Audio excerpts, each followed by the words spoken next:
talk it through drunk, sing it semi-sober is true repetition rehearsal. And that's how the vocalist for Whisky Woman does it. And the rest of the band says it works. People are strange when you're a stranger. Faces look Well, hello, boys and girls. Hi. What a wonderful day it is today in our money-based economy. Well, sit back and relax and get ready for the guy who's about to ruin everything. I'm puzzled. Are you really seriously suggesting that Jesus Christ was a mushroom? Wayne, Jesus was a mushroom Roberts. Yes. You are dealing with a secret cult, a secret society. Welcome to Waning Interest. Welcome to the Waning Interest podcast, number uno.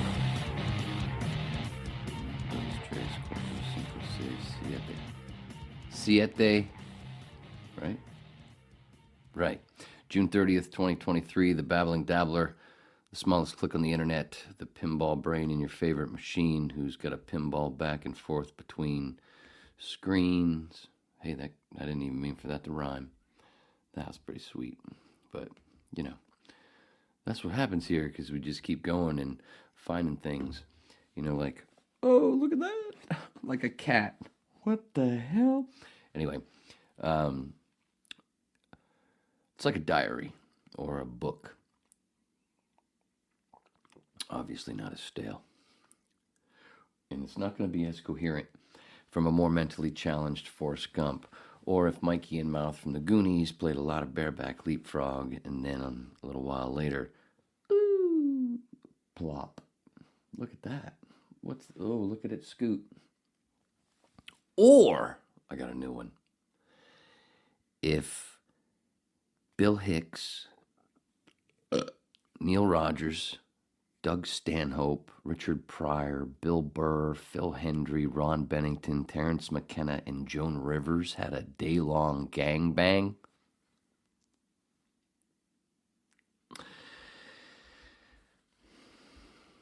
The Waning Interest podcast was born 3.5 months later. I have a sneaking suspicion that didn't time out right, and I should probably play it again and do the whole thing again. 3.5 months later, very slow months later, the Waning Interest podcast was born. Oh, shoot, I forgot this part. Oh, it's this way. Wait, the camera, whatever. I'm an actor, and I don't even know how to work a camera. Maybe it's what the hell is this? What did Mama make today? I know I saw some Jim Beam go in there, and I know I saw some coffee brandy. I don't know, some kind of tea. This is my first cup, and I'm flick the hair of the brain, fluffing of my drink. Faz Watley. Somewhere around there. That's my first one. It's not bad. But we did have a gummy that's 20 milligrams. Normally, that wouldn't hit me as hard, but I haven't had what? When? Gamora's, we already know. Boy, that running joke, if you've been here for all those. And I haven't even seen the last fucking Guardians movie. Whatever. So 20 milligrams now, because I don't do it as often as I used to, packs a punch. Now 20, if you only do 20 milligrams, if you've done, when you do a bunch, you know, you build up a little bit of a tolerance, okay? So I'm saying, and so, you know, 3 weeks of doing 20 milligrams starts to feel like 5. And so you got to sometimes bump it up if you want, or you just like that stretch. Like, you know, it's natural Xanax to me.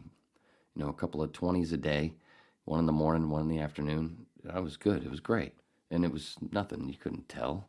Now, because I don't do it that often, now if I take a 20 in the middle of the day, you're going to notice, boy, will my eyes be more bloodshot. I don't know, we'll see. How long has it been? What time did I eat that mofo? About 45 minutes ago, right?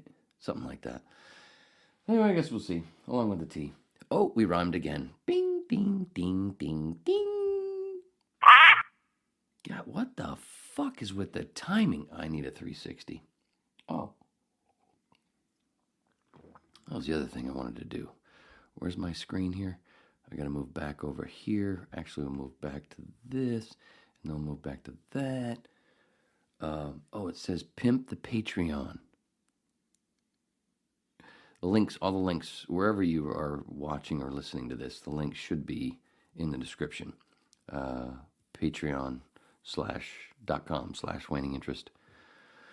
$1, a 2 is the smallest tier, but you can do $1 if you want, or whatever. You can do whatever you want. And I just now starting to push that because this far into my workers' comp thing that I've been denied, and other things continue to give me things were on hold, appeals, blah, blah, blah. I'm like, Jesus Christ, try to work here, try to do this, try to do that.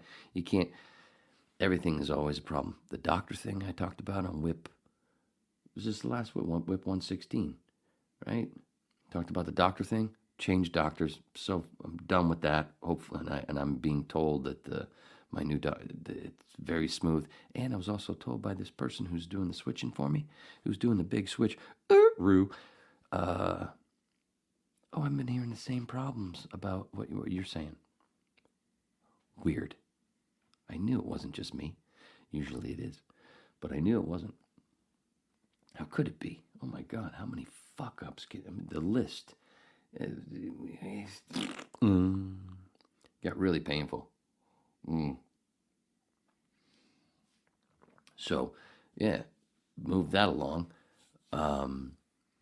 But in the meantime, yeah, certain things, and some people think I get residuals, big residuals. Dude, my residuals are, you only get them every quarter, and for I only get them for two things, and I got one for $7 the other day, and before that, for the other project from around the same time, I think it was for 17 cents.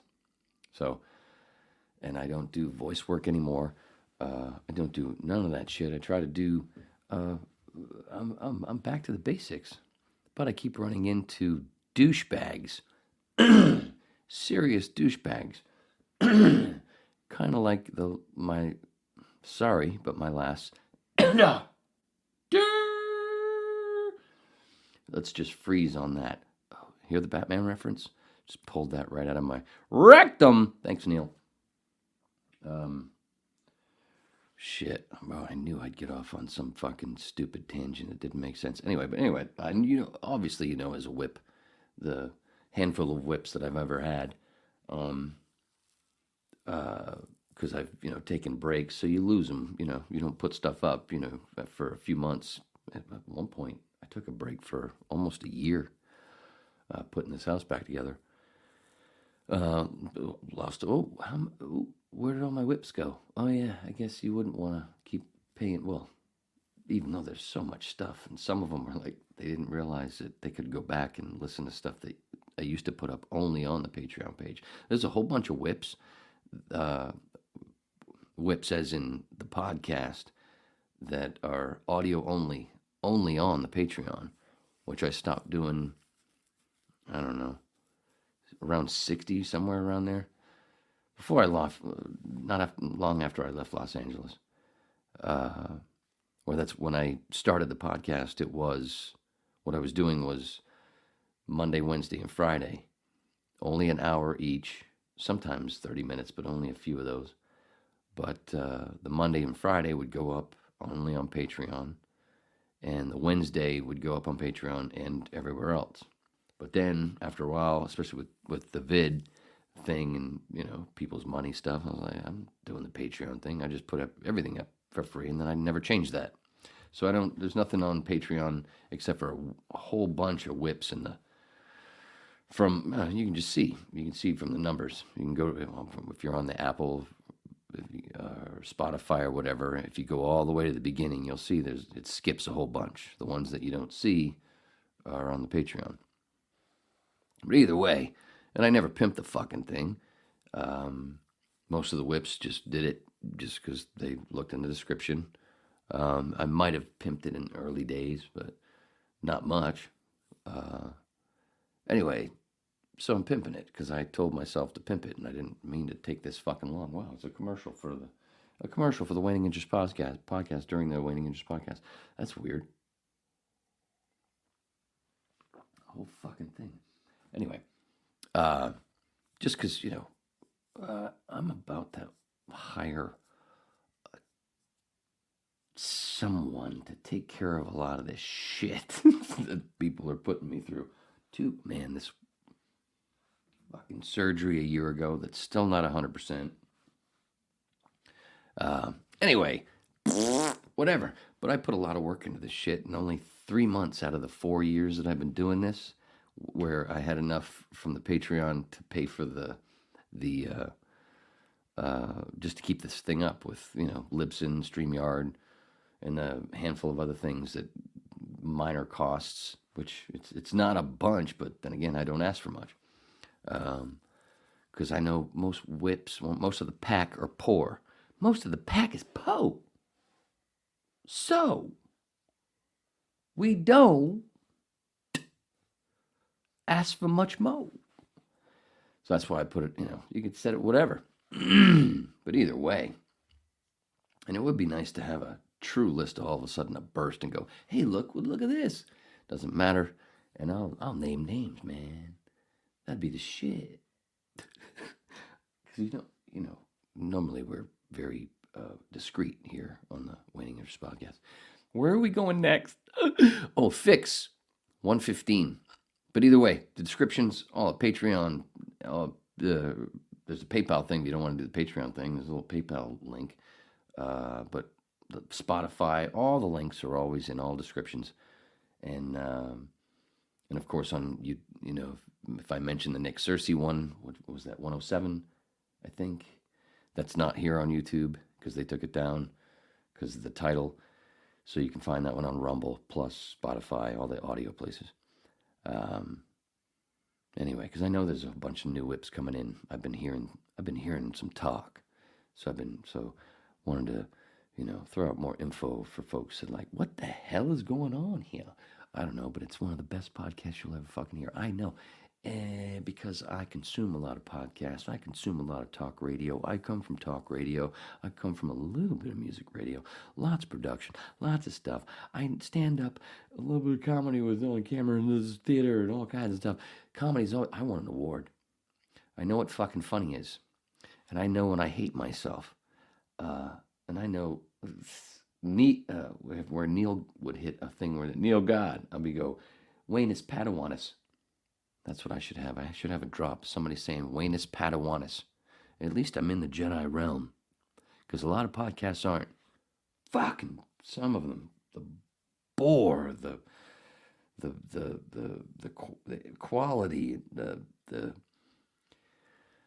I love Flagrant with Andrew Scholes, but goddamn do I hate the pants that he wears, those short pants, like fucking the high water, what do they call those things you wear to the beach?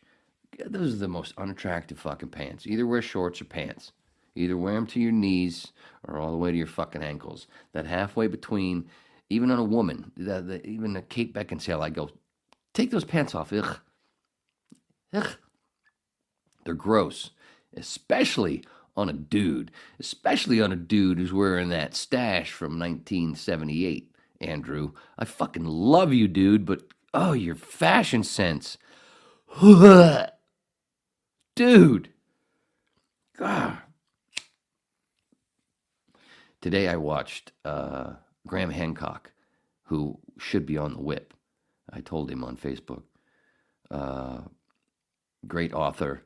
He's been on Rogan many times. Look up Graham Hancock. Graham Hancock. Wow, that's a great name, mister. Where'd you get that? Graham Hancock. That's funny. You're an archaeologist. You're an author. Graham Hancock. Awesome. And he did almost 3 hours on Flagrant, the newest Flagrant, Andrew Schulz. Great comedian, terrible dresser. It was awesome.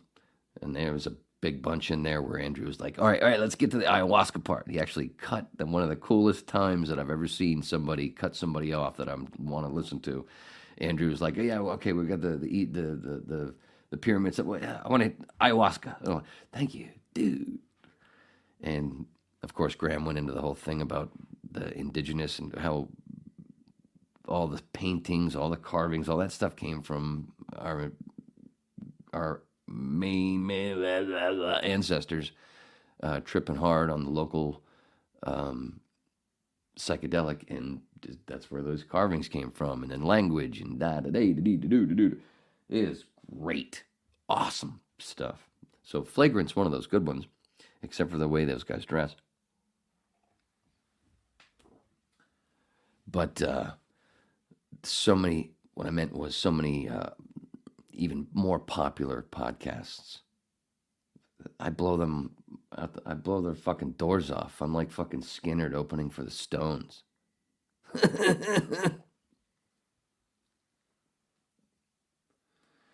I know it. You know it. And that's why you're a rip. Did I tell you about the Patreon page? Anyway. What do I want to get to? I wanted to fix Whip 115. I forgot. I meant to say it in 116. Maybe I did, but I still haven't watched back that whole fucking thing. See, when it's a one-man show, when you're the producer and the host, it fucking sucks, man. See, most of these fucking guys, they have a bunch of producers. They have all these people do all this shit. I do it all here. That's why the camera quality sucks. Because I'm an actor. I'm not a gaffer. But I was, what's the other thing?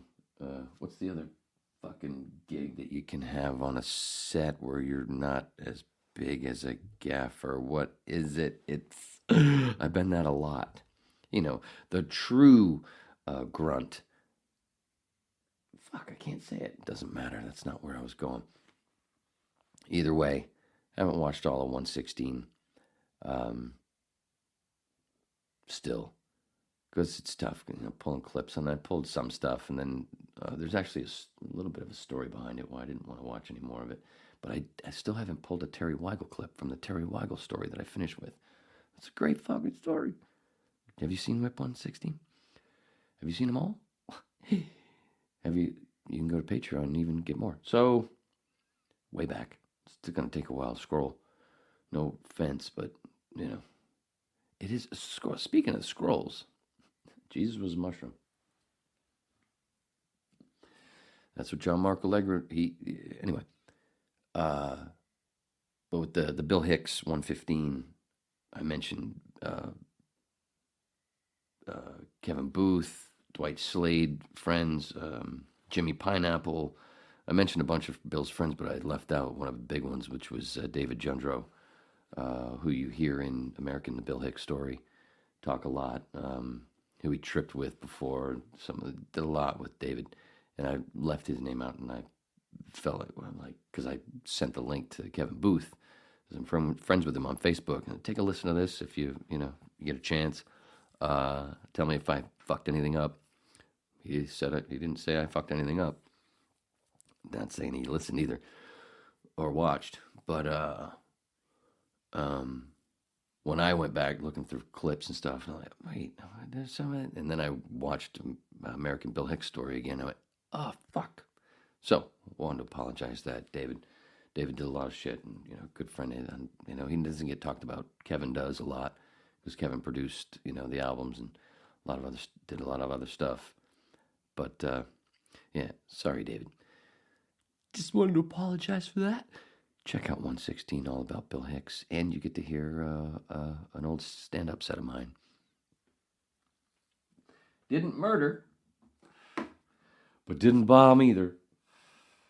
And plus, I was nothing ever but a barely glorified fucking open micer.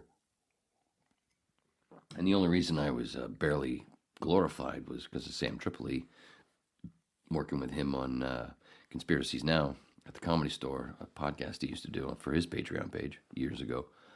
I was his Ed McMahon. And from that, I wanted to show these. This will be fun, a little break in the action with me babbling.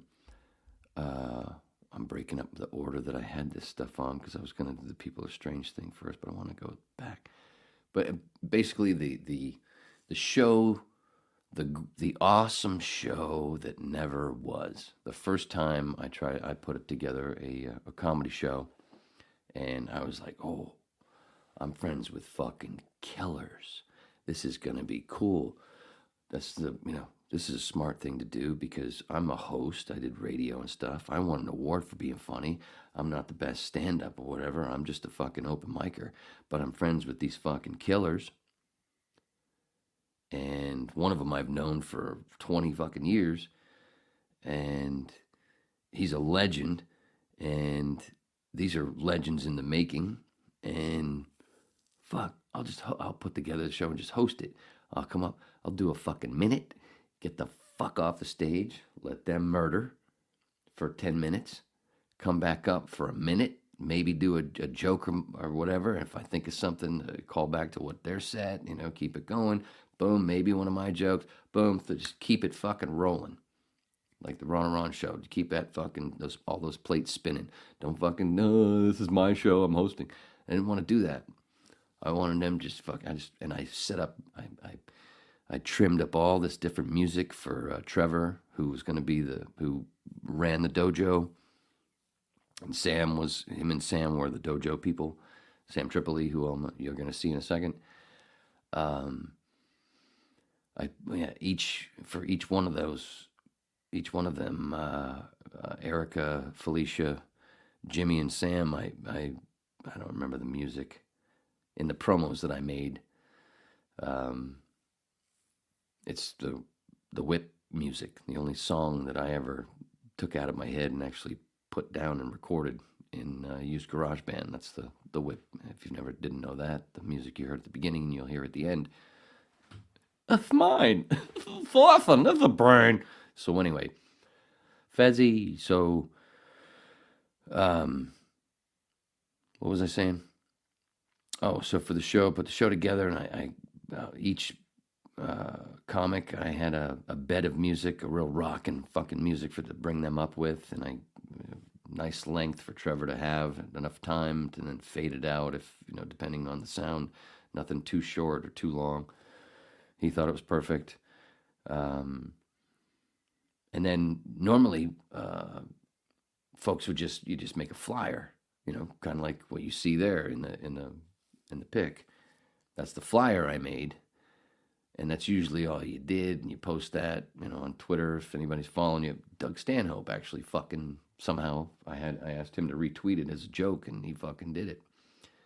But still, the day was just this weird thing where Erica was actually, these guys usually, lots of nights, they're running around town doing 3 to 4 shows or just dropping in to do stuff. Erica was on, I think, 4 shows that night, or 3.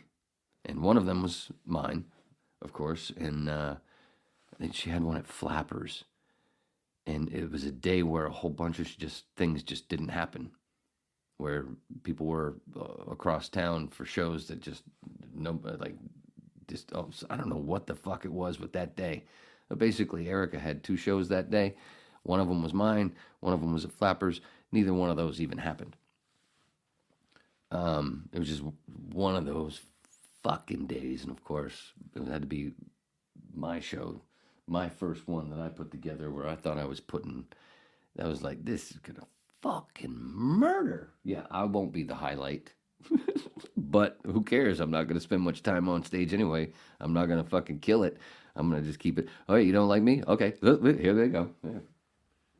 Let's go to the pro. I'm not stupid. And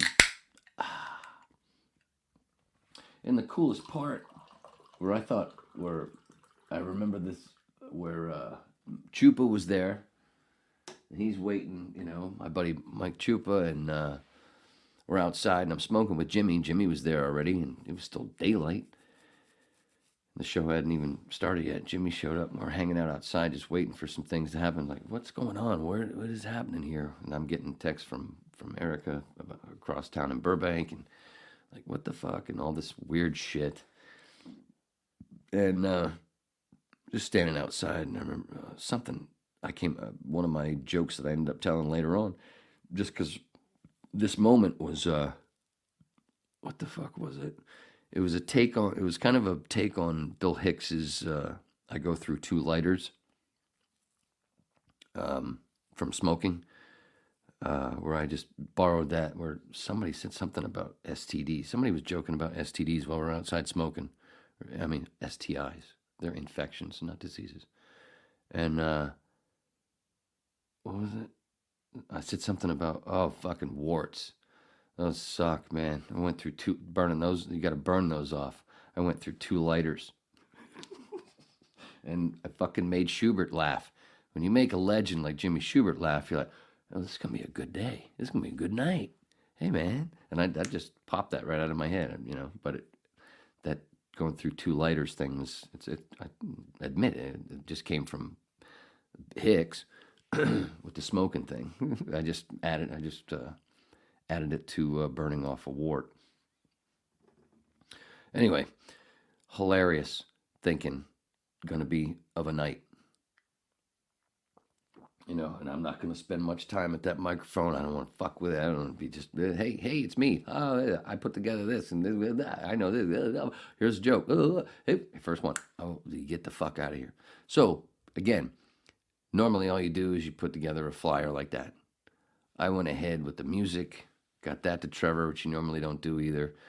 And all was cool. And then I went ahead and also made some promos that were on. They were on Facebook and Instagram and Twitter. I took a bunch of their chunks of shit because I'm at home all the time doing voice work, and a lot of times not. So I went, let's do this.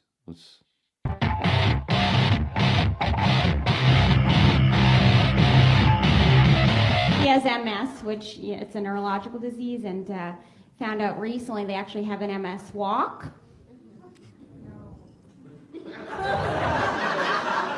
Just seems very disrespectful.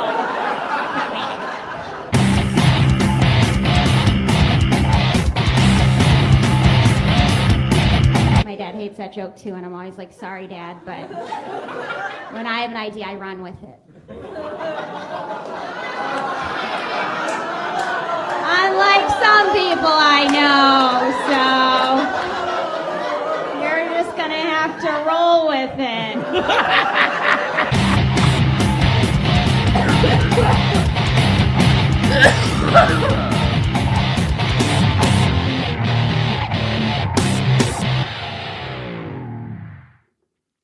Anyway, I went ahead and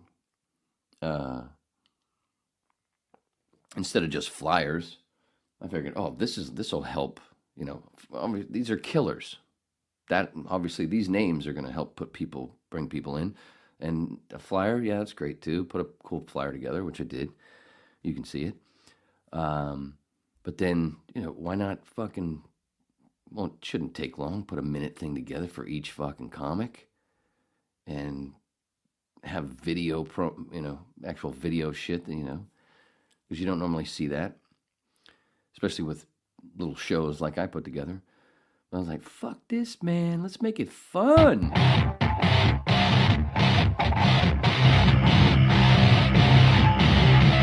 It's not about black. It's not about white. It's not about beige. It's not about whatever Asians are. I don't know what that is. Yellow? That sounds pretty racist to me, okay? Whatever it is, that's not what it is. The only color that matters is green. That's it. And what am I talking about? Green. Money. Lizard people, right?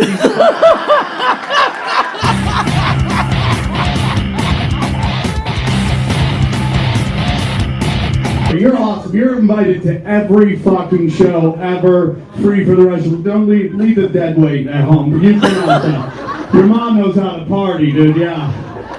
Your mom knows how to go. You know what they say about women who laugh out loud like that? Love anal. Scientifically proven. Your mom's in the butt sex, homeboy, huh?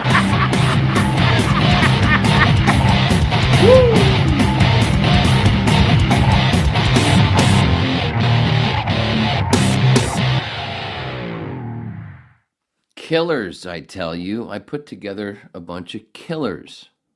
Fucking Sam. And of course, you know, Sam let me get up on one of his shows at the Comedy Store, one of the Comedy Chaos. Of course, you know, one first show I put together, which he inspired me to do it. And he inspired me to fucking do this podcast as well. You have to know, what are you doing? Why aren't you doing one?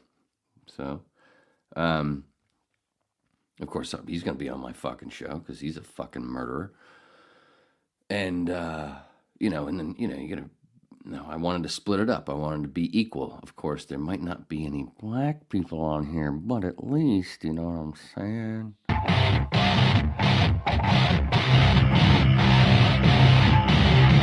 The only thing I would ever tattoo above my vagina would be instructions.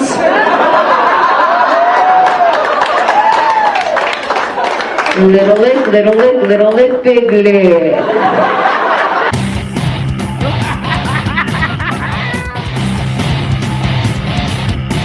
That night he comes home, he's like, Mom, skinny jeans are too tight. They're giving me a boner. And as a mom, I was like, wow, I must really be a good mom because he's sharing that with me. I'm like his safe zone. But as a woman, I was like, that is some fucked up shit that he is sharing that with me. And then he goes, what do I do about it? And I can't tell him the truth because I'm his mom. And that'll fuck him up. Right? I can't say go into your bedroom and quietly machine gun that shit into a sock.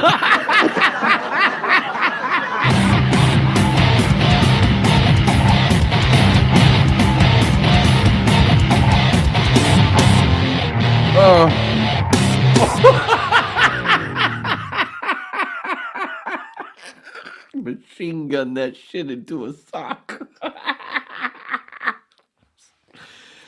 Such a great thing to hear from such a beautiful woman.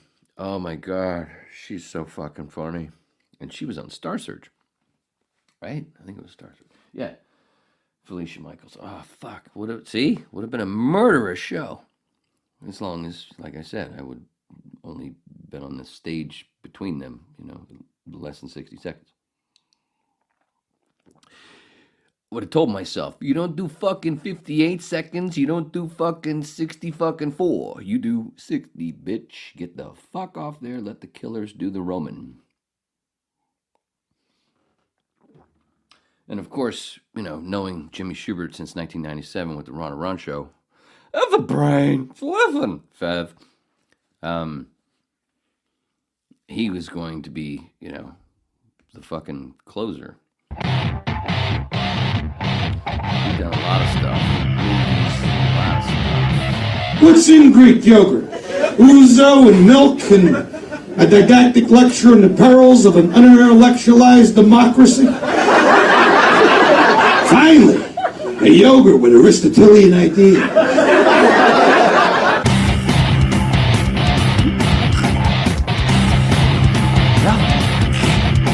Know what I don't want to do? I don't want to build my own burger. I could do that at home. I don't want to craft my own pizza. What am I paying you people for? I'm doing all the heavy lifting. Hey, I wonder if that works in this industry. Everybody, I'm Jimmy Schubert. I'm a comedian. Here, why don't you make yourself laugh for 10 minutes?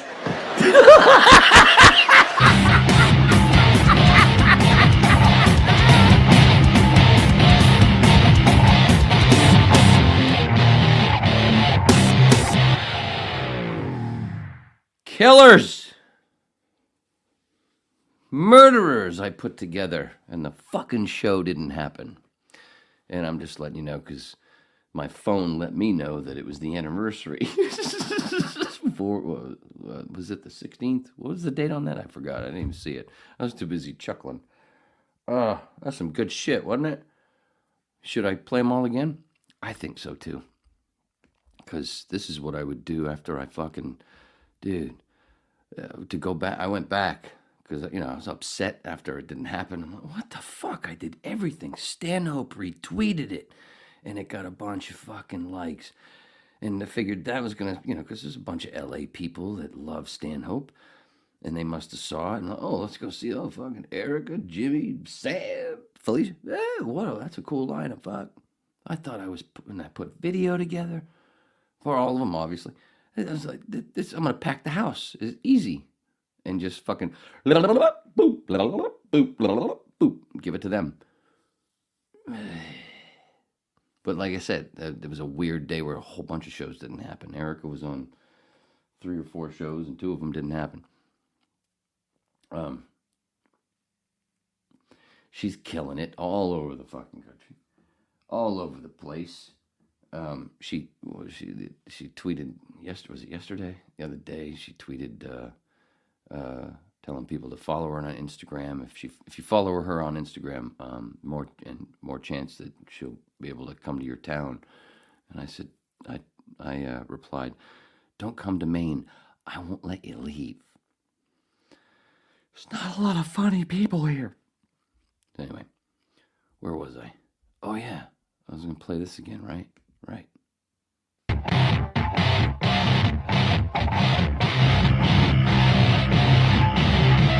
He has MS, which it's a neurological disease, and found out recently they actually have an MS walk.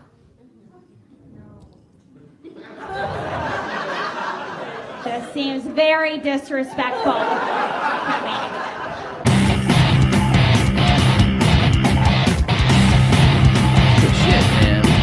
My dad hates that joke too, and I'm always like, sorry, Dad, but when I have an idea, I run with it. Unlike some people I know, so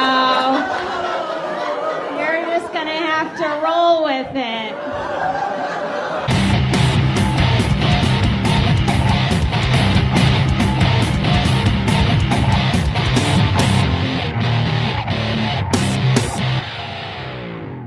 See, I even made my picture the smallest. See what I'm saying? And, the art of shredding, and I took that because these fucking killers. And, of course, the whip music is, it's Pantera inspired. You can smell the Pantera in there. And they have a song called The Art of Shredding. And that's what I look at those people, what they do, those 4. They fucking shred. How many times? Not a bunch. Not as many as most. I'm sorry. Not as many as a few. How many times I got to stand there and fucking watch these folks? Most of the time I'd watch them in the original room, in the OR. I didn't spend a whole lot of time in the main room. A couple times on the stage. And for a couple of shows, but most of the time, most of the shows that I watched were in the OR, because it was right there by the door for the basement where Sam and I did Conspiracies Now, and a whole bunch of other where their podcast studio is. The basement door is right there by the little where the toilets are in the back, where you can go up in the back from the OR, where you can see from that part in the back, you can see the stage. Anyway, if you've ever been to the store, what was the fucking point? What was the point? Oh, I've seen it. How many times I stood there just where a lot of comics would wait for their next spot. I'd just stand there and not talk to them, but I'd stand there just so I could, kind of peek around the thing and watch Felicia or Jimmy a bunch of times I saw in the OR. Sam, of course. A lot of times, Sam would normally do his set in the OR after Conspiracies Now, or sometimes during. Sometimes before, but most of the time after.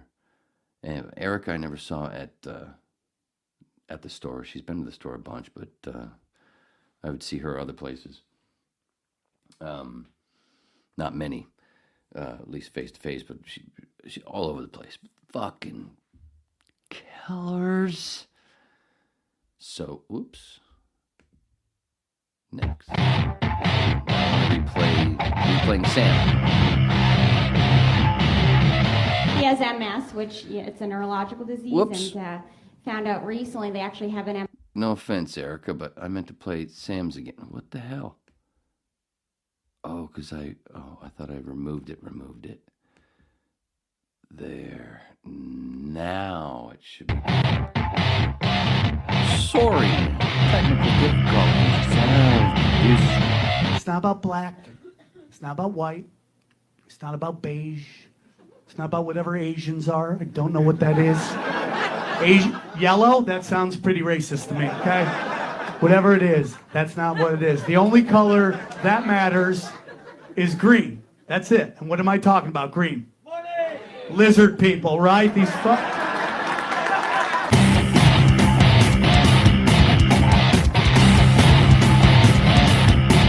You're awesome. You're invited to every fucking show ever, free for the rest of it. Don't leave the dead weight at home. You come out though.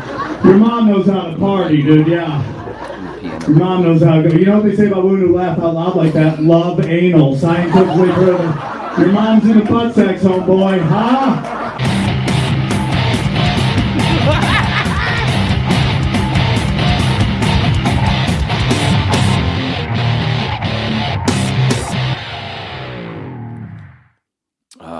All right, we'll just jump right to it now. Now do this, you smart ass pants dummy.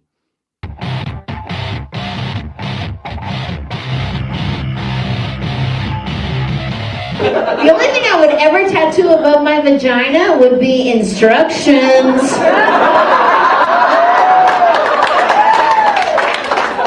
Little lick, big lick.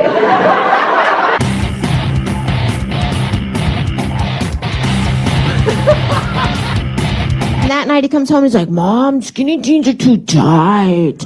They're giving me a boner. And as a mom, I was like, wow, I must really be a good mom because he's sharing that with me. I'm like his safe zone. But as a woman, I was like, that is some fucked up shit that he is sharing that with me. And then he goes, what do I do about it? And I can't tell him the truth because I'm his mom. And that'll fuck him up. Right? I can't say go into your bedroom and quietly machine gun that shit into a sock.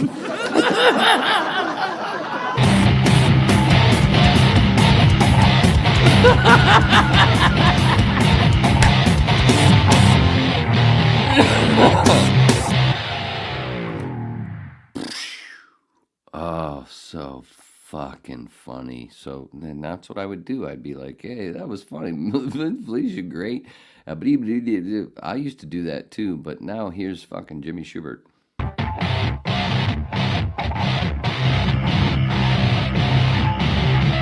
What's in Greek yogurt? Ouzo and milk and a didactic lecture on the perils of an unintellectualized democracy? Finally, a yogurt with Aristotelian ideas.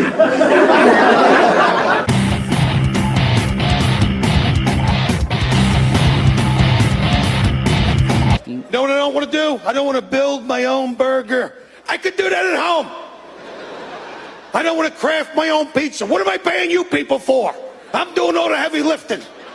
Hey, I wonder if that works in this industry. Everybody, I'm Jimmy Schubert. I'm a comedian. Here, why don't you make yourself laugh for 10 minutes?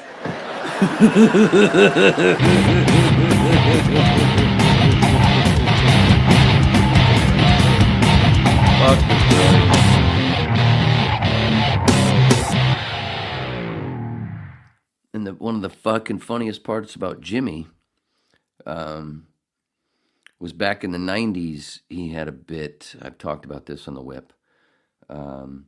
He had a bit. Well, he had his whole hour was actually wrapped around it, where the whole thing about back in the day when they were talking about DMT, and they were making it sound like you could lick the frog, and which is not how it happens. There's a venom or a secretion, and a lot of times you unfortunately have to murder the frog. Oh, if she'd have murdered the tie, it'd been a perfect crime. Arthur. John Gielgud. But at the time, they were, as the media fucks everything up, people thought that these certain frogs, the toad, ET, DMT, mushroom, you could just lick the fucking back of it, and that's not how it works. There's a secretion, a venom, it's a thing you have to get out of it, you let it dry into a dust, and you smoke it. That's how it goes. And the toads, that raining toads in the Bible, frogs thing, whatever, and there's frogs in ET, whatever. We're not going to get into that. The point is, Jimmy had a joke, a bit that actually came back at the end. It was great, where all the animals are on fucking trial, or on the witness stand, because you don't see it coming. It was such a great hour, and I saw it like 5 times every time he would come to Florida. But part of it was the dude in the, talking about some dude in the basement. They found him. He's down there with a bunch of animals, just licking them, going, parakeet, nothing, turtle, nothing, toad. Kind of like a Bill Hicks, I think we can go to the moon sort of thing. I don't remember the punchline on that one, but the whole hour, it came back around to where all of a sudden all these animals, and then he licked me. They're all of a sudden on the witness stand at the end of the hour. It was a fucking brilliant hour that he did. I brought my dad to see it, and my dad was fucking bawling. It was one of the handful of times I got him to come out of the house. I still don't think he's been to the movie theater since The Doors in 1991, or whatever it was. Was it 91? 92? Whatever the fuck that piece of shit came out.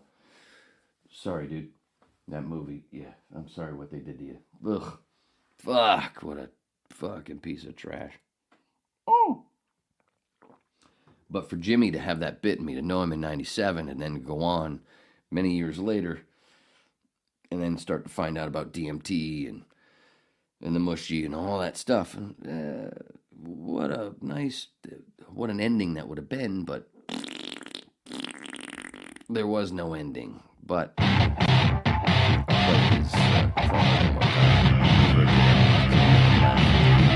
What's in Greek yogurt? Ouzo and milk and a didactic lecture on the perils of an unintellectualized democracy? Finally, a yogurt with Aristotelian ideas.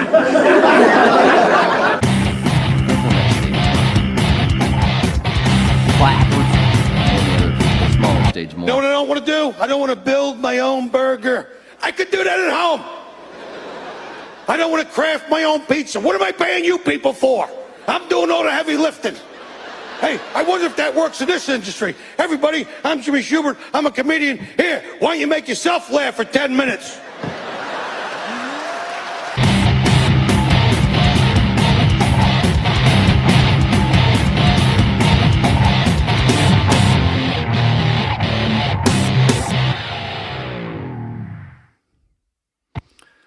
Would have been a murderous fucking show if it had actually fucking happened. See what I'm saying? Kicked in the balls, kicked in the teeth, always in detention. What did I do? All that work. Kind of like all the work that I've done on this podcast. See, I put things together. I set things up. I write a whole bunch of shit. I take a lot of notes. Video, audio, do it all. Bare my soul. This is my book. So I don't have to write a fucking book. You know, some AI can just take this down, and then that's what I could do. Take all these things, somebody, whatever, and just boom, oh, there's a book. How easy it is. Then all of a sudden, oh, look at this book. Well, I was doing it on the video. You can actually watch it. You could have watched it first. Fuck the book, man. Make your own book. Make your own. That's one thing. That's another thing. As long as I'd like to live on this, but I also wouldn't mind. Oh, people put their own little fucking whip promos together, kind of like I put promos together of my friends. Promote their shit. You know, word of mouth, Guns N' Roses kind of shit. You know, I don't know what the fuck I'm talking about. What am I talking about? Oh, I got to get to this. Oh, So, Jesus Christ, 49.54. Eesh, I haven't even got to cosmetology school. Weren't expecting that, were you? Yeah, he's definitely going to have to pee. Oh, that's one thing.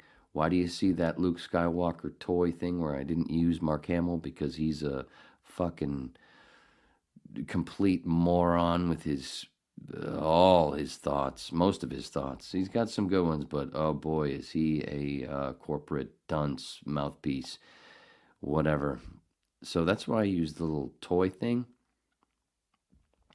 for that picture, because it's funny where I make those because I'm a Star Wars geek. I've talked about Star Wars a lot. If you're a whip, you know, a bunch of different things I've talked about Star Wars. I've had Star Wars podcasts with Beckham and Brett Brock, whatever. I have all these references to Star Wars because I grew up in that era. That was my thing. And obviously I wear a lot of black. And usually, anyway, the point is, people, all my underwear, my socks, almost everything except for a couple of pairs of pants, everything is black. My hoodies, my hat, everything, almost everything is black. Why? Because it's easy to wash. It's simple fucking wash. I don't have to separate shit. Nothing. I wear cargo pants mostly. I only wear jeans, when I sing, my jeans, because I like cargo pants because of the practicality. I don't like sitting on a wallet. I like it on my fucking leg, and I can put my phone on the other leg, and I don't have to worry about stuff. I got big pockets in the front, which are full of nothing, but they might be cut out as well, so someone can do a little fiddling when they're bored. Nah, that's boring. I'm too old for that because it doesn't do anything anyway. Especially right now with tea. With this, what is this shit? I don't know. Some kind of Tennessee / Texas / Kentucky tea.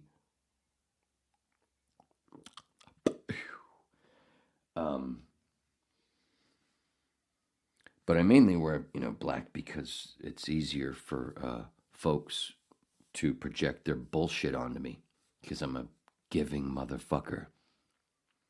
And the projection of bullshit onto me is absolutely insane. Some people get to see it once in a while first. They're like, oh, you telling that story? Ah, come on, that's a little crazy. And then they see it firsthand and go, what the fuck? Where the fuck did that come from? What the hell was that? See, I told you. I fucking told you.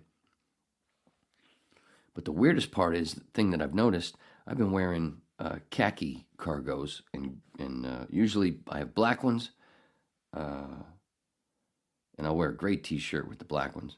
It's the only time I wear gray for a T-shirt because I don't like the black on black. It's, like a Jedi, because I'm not. I'm a Padawan. I'm pre-Padawan.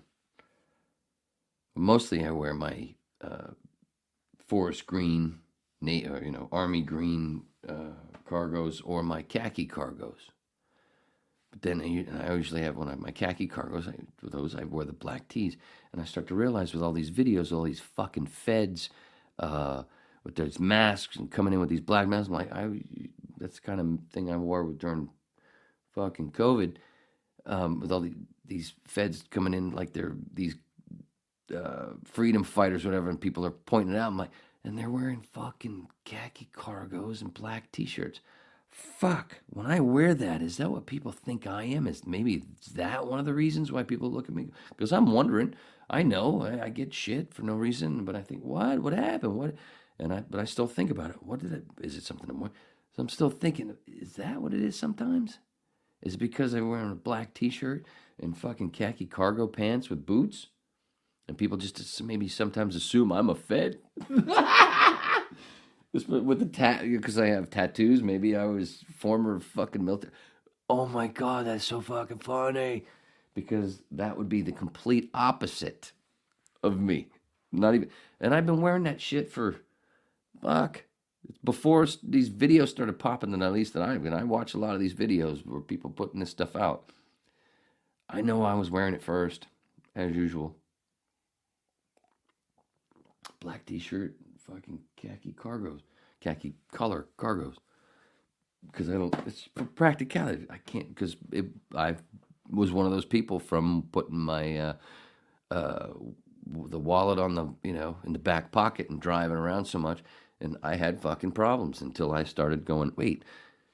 And I was delivering pizza at the time, way back. And so instead I started putting my wallet on the dashboard. I get in my truck, fucking boom, wallet on the dashboard. And that wallet was also where my spare key was.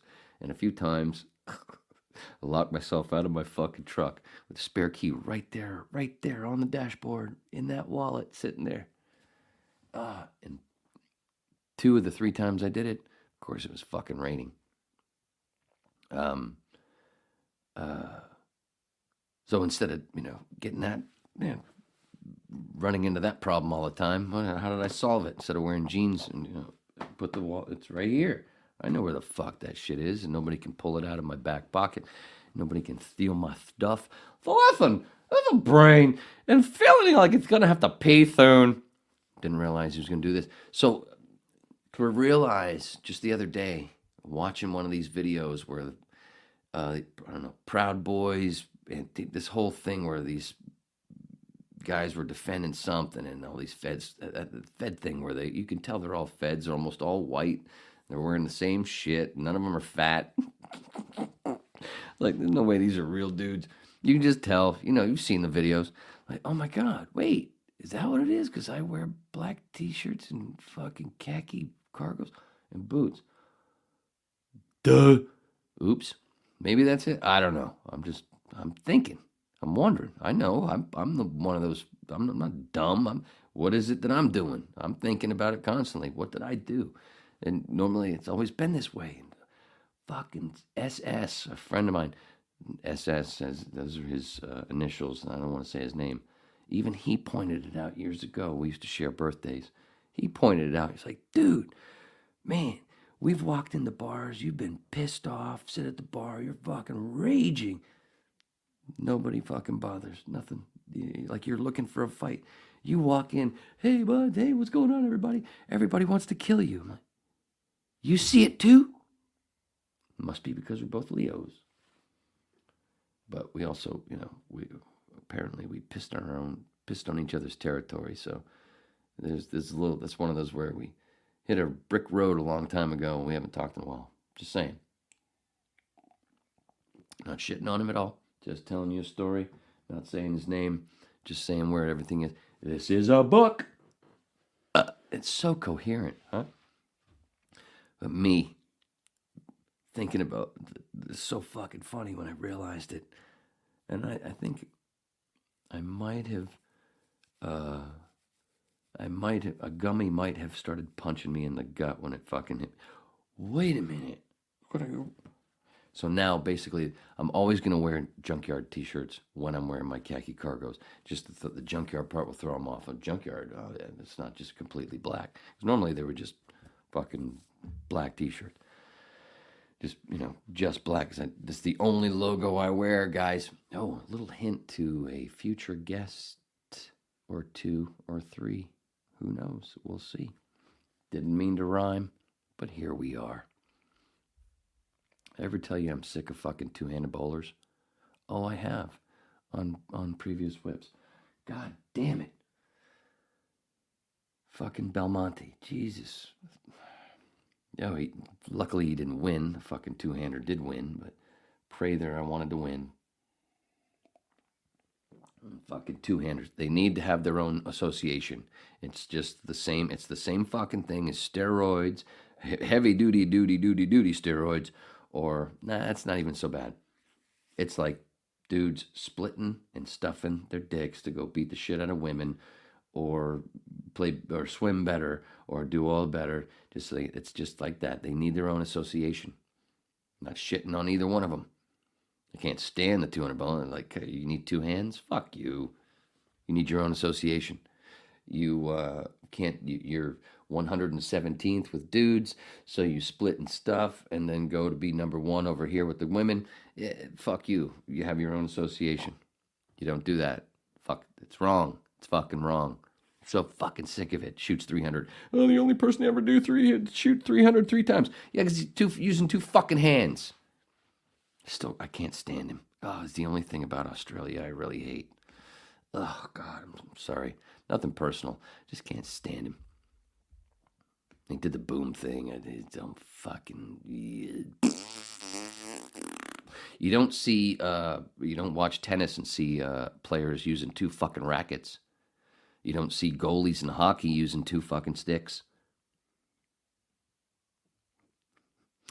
Actually, I'm just pissed about the bowling thing because I can't bowl right now because of my fucking elbow. That's really what it is. Sorry to everybody. Oh, it really just started aching as I said that. And it hasn't ached like that in a while. I mean, a long while. It's not 100% at all, but I would say 60. It's a year ago was surgery. Ugh, Jesus Christ. Oh, before I go pee and I play a best of with Daniel Knopf from 114, was it?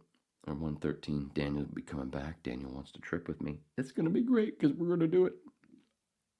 The creator of Carnival wants to trip with the Wayness. That's the shit. Anyway. Before that, I got another shout out on the Stone Roadie Show. Craig Reed, Kathy Godsey, his co-host for the Saturday night special. Because I've given them so many shout outs, and she's I think she's a half whip. I've never said that before. Nothing. The brain. Half whip. She's half whip. I think she goes with the Jesus Mushroom thing, but she understands. She gets it. She knows I'm a Skinner fan. She's a huge Skinner fan. This fucking lady way back actually hung out with Alan Collins at his house and has pictures. So fucking cool.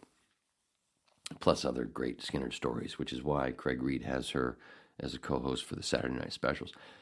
I'm trying to get the 3 of them with Griff, who is his normal co-host, Craig's normal co-host, Stone Roadie. What's your name? Little girl, what's your name? Skinner song where it says one of the crew had to go with one of the guests, so they got kicked out of the hotel line. Craig Reed is that crew member, and he does the Stone Roadie Show to raise money for the 5 other, besides him, surviving survivors of the 77 plane crash. And all the subscriber money that he gets, he throws it at them. Even though he's one of the survivors as well, but he's fine. He does all his stuff mainly for that shit because those people were not taken care of. I've talked about it in previous whips. Anyway, they gave me a shout out, so I'm giving them a shout out again and again. Also, trying to get them all 3, or maybe 1 or 2, to be guests on the whip as well, along with many others. Along with who dat now, where, when, why. All right, pee time. And then we're going to play, we're going to come back with some Whisky Woman stuff. So for now, enjoy a little best of from, was it with 114? I don't know, with Daniel Knopf talking, I don't remember what the fuck we were talking about. Sitting there and we're going like, it's 6 or 7 months, and we're wondering whether they're going to be picked up again.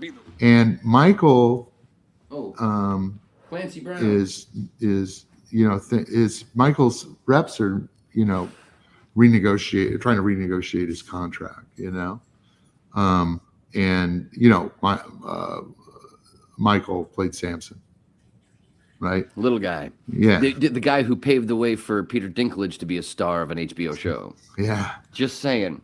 Yeah. So Michael they were in the process of trying to renegotiate a contract. I get a call from Clancy, and he says, yes, I understand that. I can't do Clancy. So.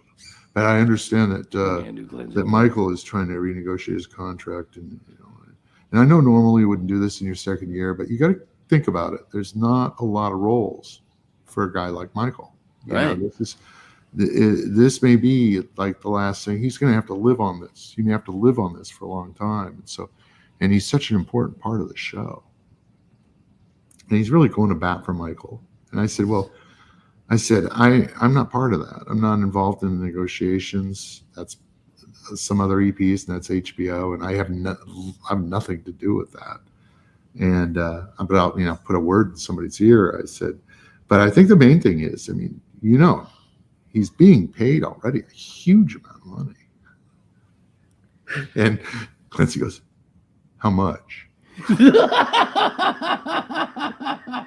And my reaction is exactly what your reaction was just then.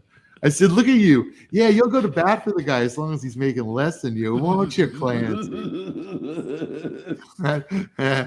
He's going, fuck you. Fuck you. Dude, that just made me come in my pants here, and Clancy did that for somebody. Clancy does shit like that all the time. He's the most stand-up guy in the business. And if I could cast him in every show I ever did, I'd put Clancy in it because he's just a great guy to work with, and he's like one of us. He's not. One of my favorite things about him was he's always been one of my favorites since fucking Bad Boys, since the original Bad Boys. Him and Sean Penn. Oh, he's been in my book since fucking Buckaroo Banzai, dude. Well, that was after, wasn't it? I don't know. I'm not sure. No, Bad Boys. Bad Boys, Sean Penn in 1979 or 80. Oh, Sean Bad Penn. Boys? Yeah. Sean Penn? Yeah. It would have been well after. Yeah. That was where I first learned for who he was. So anyway, and then I do get into radio, voice work, blah, blah, blah. And then my stepson and I get into the Spyro Dragon video game. It's the last video game I ever played. This is Super Nintendo shit. This is... Wow, this is 25-ish years ago, 20. Yeah. Anyway, we win the game together. And then I'm like, wait, no, look at all this new artwork. And as they're showing we won, and then I didn't realize there's this whole new film almost, with the credits where it's going through all this shit that you'd never even seen before, all this newer stuff, but it's with the credits. And all of a sudden, one of the voice shit's coming up, and I'm like, what? Clancy Brown did fucking Spyro Dragon as well? How long is this guy's resume going to get?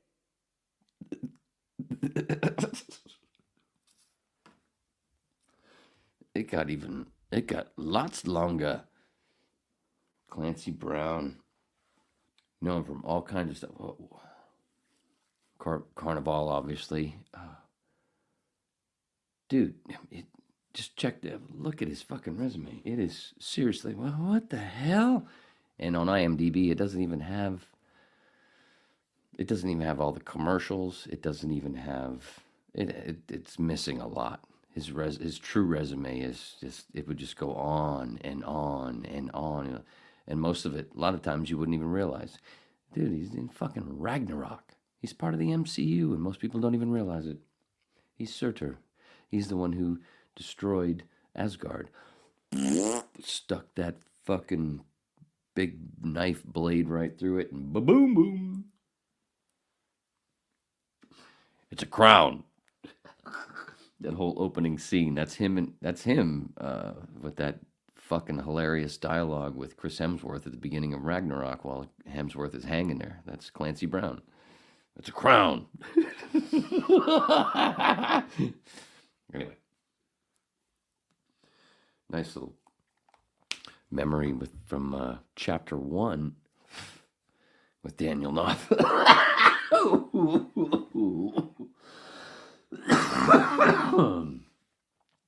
Another great part of that podcast with him. He goes on and on about Gingerland, his newest project, which he's pimping. I'm waiting on my book, my Stupid Writer's Tricks. Told him today. He posted about it. Oh, get my book. I'm like, I've been waiting for mine. I promise I'll send it. You better, motherfucker, if you want to be on chapter 2 and you want a trip with the whip. Sorry, that's a little screenshot moment for whips. Right now, you're probably wondering, why the fuck isn't your mug black? Well, because I'm not, I don't just fall into one race. This is my homage to the Indians with the turquoise. Or as that's funny I said that because one of the things I have on my list is to talk about cosmetology. That's why you see the shampoo, a little snippet from Shampoo, Warren Beatty, and I can't. Julie Christie. Pretty sure that's Julie Christie. And that little screenshot of the movie.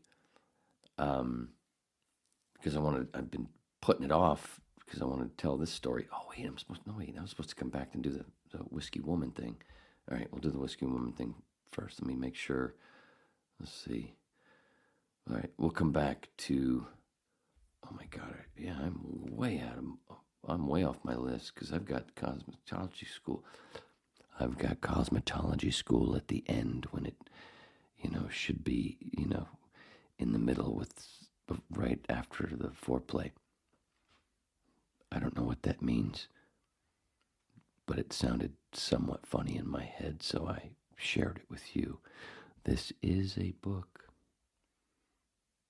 All right, let's go back. I said before, boy, did I fill that cup with pee. Oh my gosh. Wow, I've been holding it. Man, when you're holding that, just saying. All right, let's hope we don't get in trouble here. But I promised on the next rehearsal, which for some fucking reason I recorded our whole rehearsal, and I put my phone far away on the bar because we rehearse at a place that's closed Mondays and Tuesdays. And I thought I put my phone far away enough to where the sound would be okay, but it still had this still sounds watery. I don't get it. And some people have said, you're just singing along to a track. I'm like, no, this is us. And I don't own this. This is just a cover band rehearsal, YouTube. Just a cover band rehearsal, little clip from the song People Are Strange that I don't own. It's The Doors. And I'm part of a Doors Hour band. And I'm just playing a little clip. All these other people fucking put up clips of them playing other people's stuff. So please, I'm just a clip. You have all this stuff where people are fucking playing stuff on Facebook. Why do I get in trouble for just playing something like this? When you're strange, faces don't right. When you're strange, no one knows your name. When you're strange, when you're strange, when you're strange. I think he'd be proud. Especially because this next part is one of my scariest parts. And I think I got it here.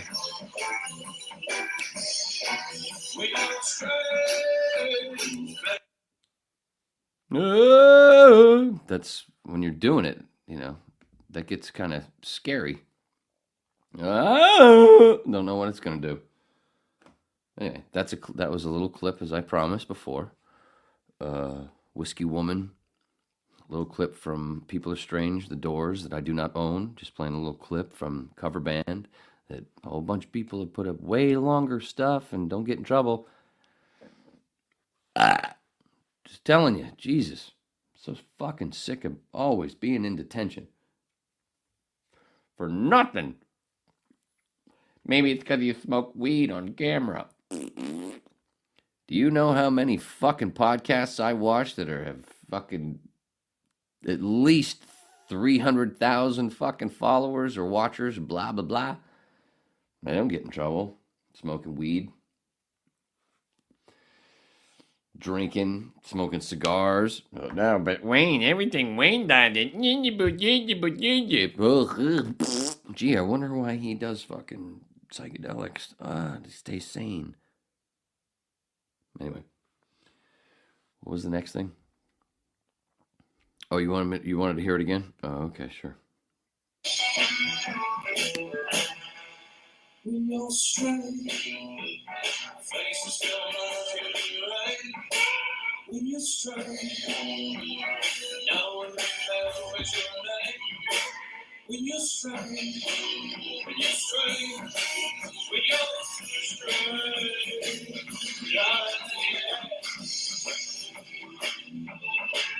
Dennis on guitar, Steve on drums, and Flash on the keyboards.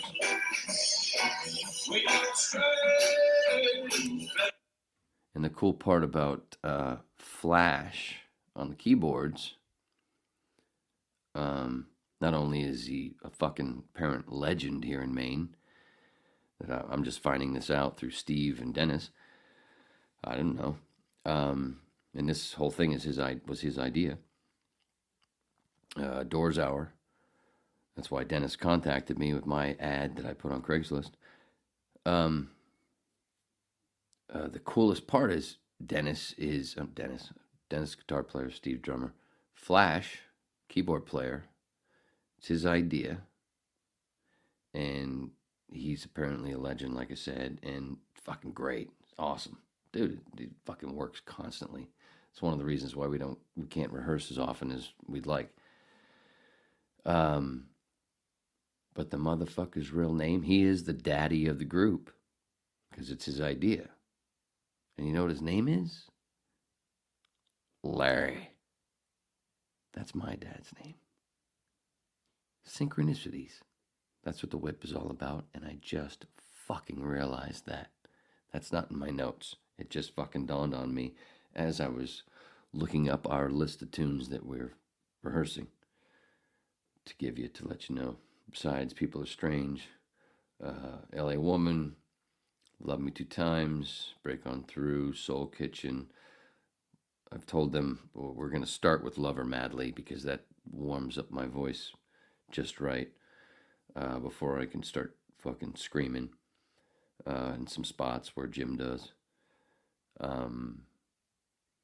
Roadhouse Blues, which I can't wait to be on stage during a show and tell everybody that cuckoo-chak-chak, eat some corn, that whole fucking blah, blah, blah, blah, bullshit in there.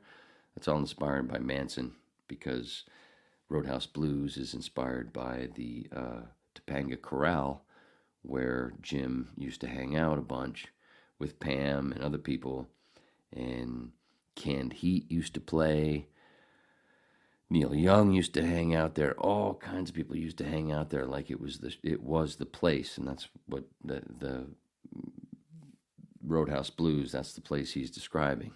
And Manson used to hang out there and play there as well. What the fuck was the name of the Milky Way? Him and Bobby Beausoleil used to played there a couple of times, I believe. Manson was there a bunch, and that's where he used to hang out with this motherfucker. And that Kukuchaka, that whole thing in there, the Roadhouse Blues, a big chunk of that, it got a Manson inspiration. That's a fucking fact. People Are Strange, 5 to 1, which I can't wait to fuck with. That one we actually haven't had rehearsed yet, but it's on the list. Light My Fire, of course, which we weren't originally going to do, but we have to. And I like The Break. In that break with those guys showing their thing off, which is great. That gives me time to go have a cup of drink, as my dad would say, as the real Larry would say. Oh, let's show Larry. I don't have to. They're already in here. Let's show Larry. The Larry. I can't see. They're so fucking small. What the fuck, motherfucker? Now I'm going to have to add it. I'm going to have to go to the thing here. It must have gotten bounced. That's bullshit, StreamYard. That's bullshit. Should still be on that list. It's been on... now I got to find it. What's it under? Dad? Dad? Is it under Dad? Of course it's under Dad, you stupid cunt. Right... Will it pop up after it unloads? No, there it is. That's the real Larry.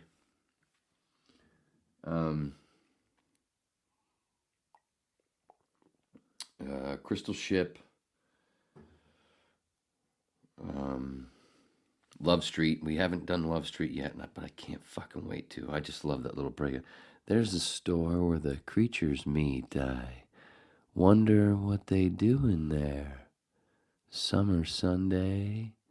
In a year, that's part of my. I was telling the band about, telling the guys the other day. I'd forgotten in the first rehearsal. I don't remember if it all started with a conversation with Dennis.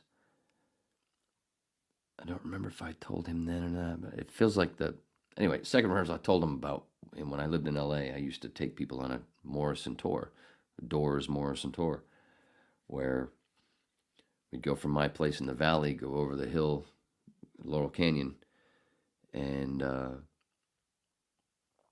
we'd go through the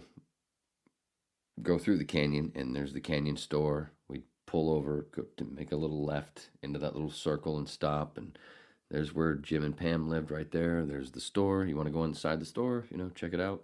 There's a little store, this little spot right there in the middle of Laurel Canyon when you're coming down from the valley or going up from Sunset Strip. And it burned, that building burned, and then they rebuilt it.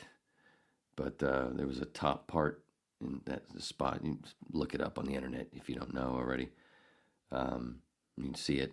He wrote the song there, but also about other places. And I think some of it's about Themis, which is a little place just down the street on La Cienega from the Doors office, which was part of the little tour that I would take people on.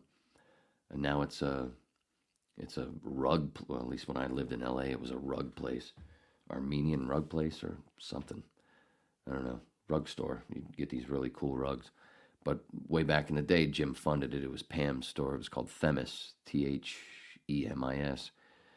And she had a lot of people that hung out there. A lot of them were junkies because, unfortunately, Pam was into heroin, which is what killed Jim in my head, where he thought he was drunk, and she had some China White from the Count who had China White and was a big drug dealer.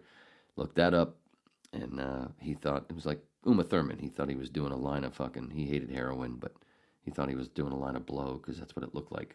And that's why, bye-bye. Heart attack? He died. That's why he was in the tub. They were trying to revive him in the tub from an OD because they didn't have Narcan at the time, or, the stuff that they needed. Or adrenaline shots, or whatever it is they use. I don't know. I've never done heroin. But I know you need certain things. That's the real deal.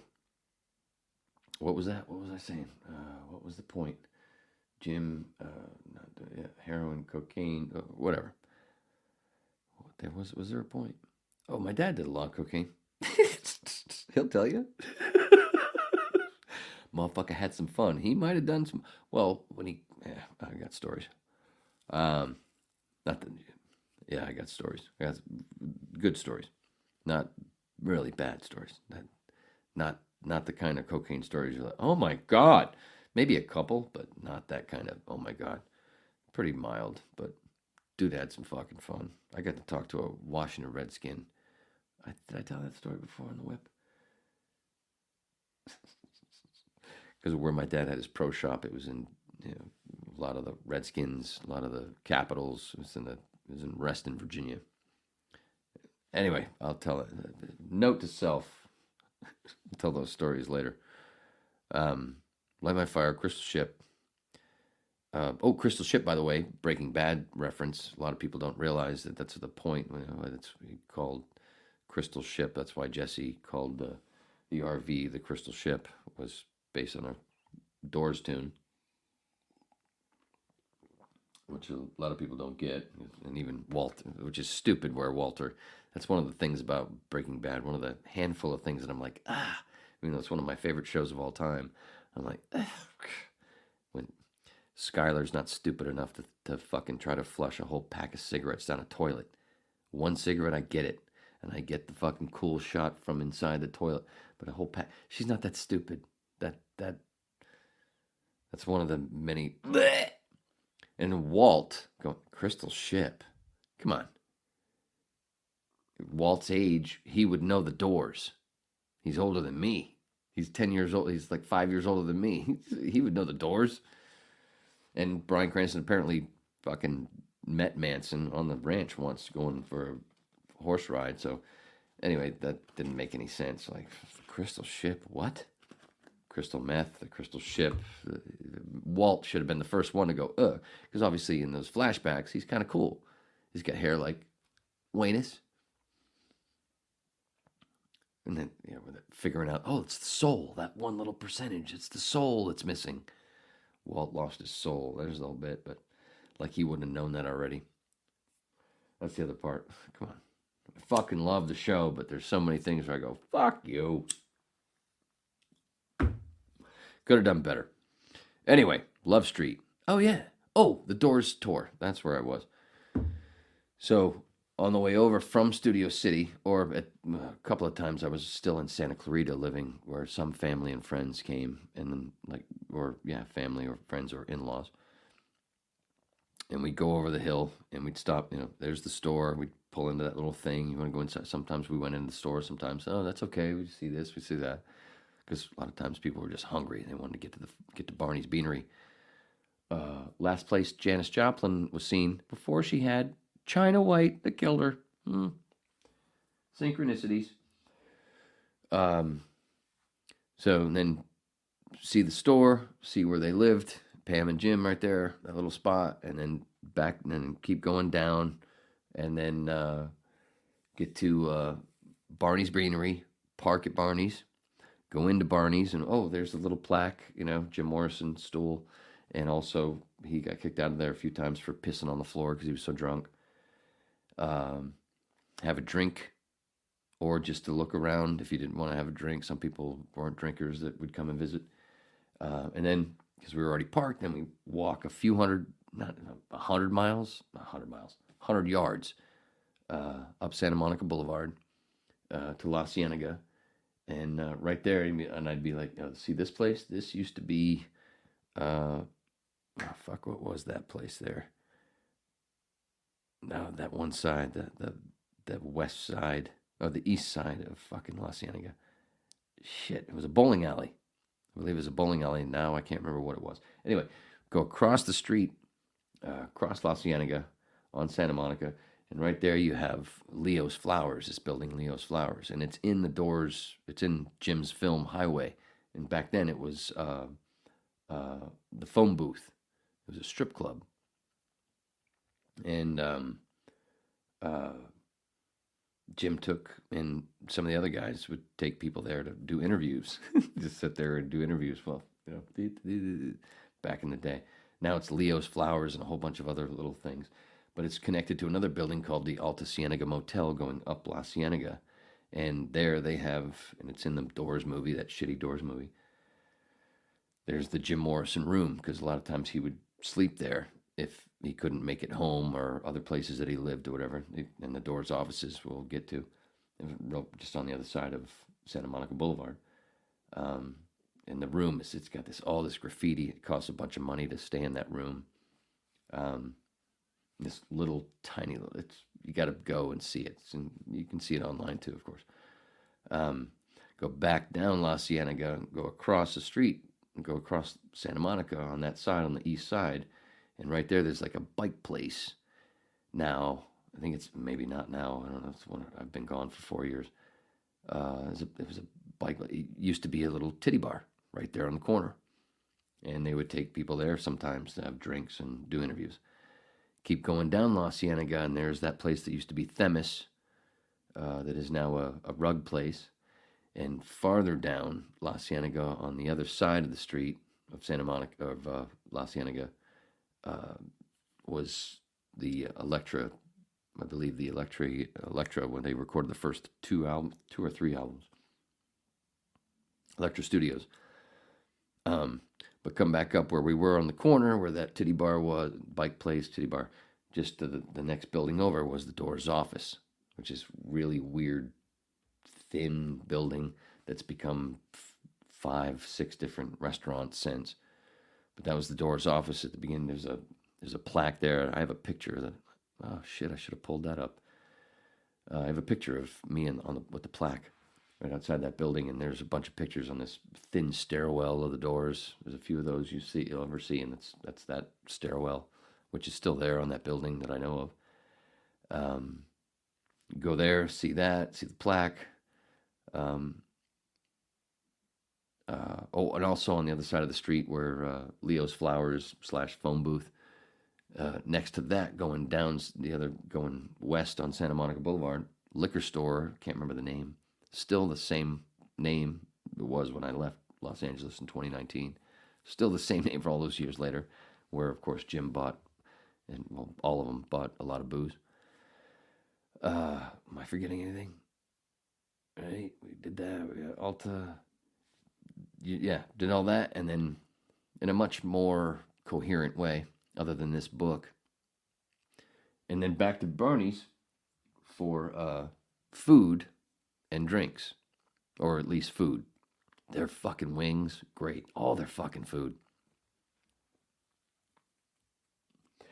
Oh, when I talked about me and my ex-girlfriend Kathy, after we saw the Bill Hicks story, that's where we went to eat after, when we came back into town. That's actually where we went to eat.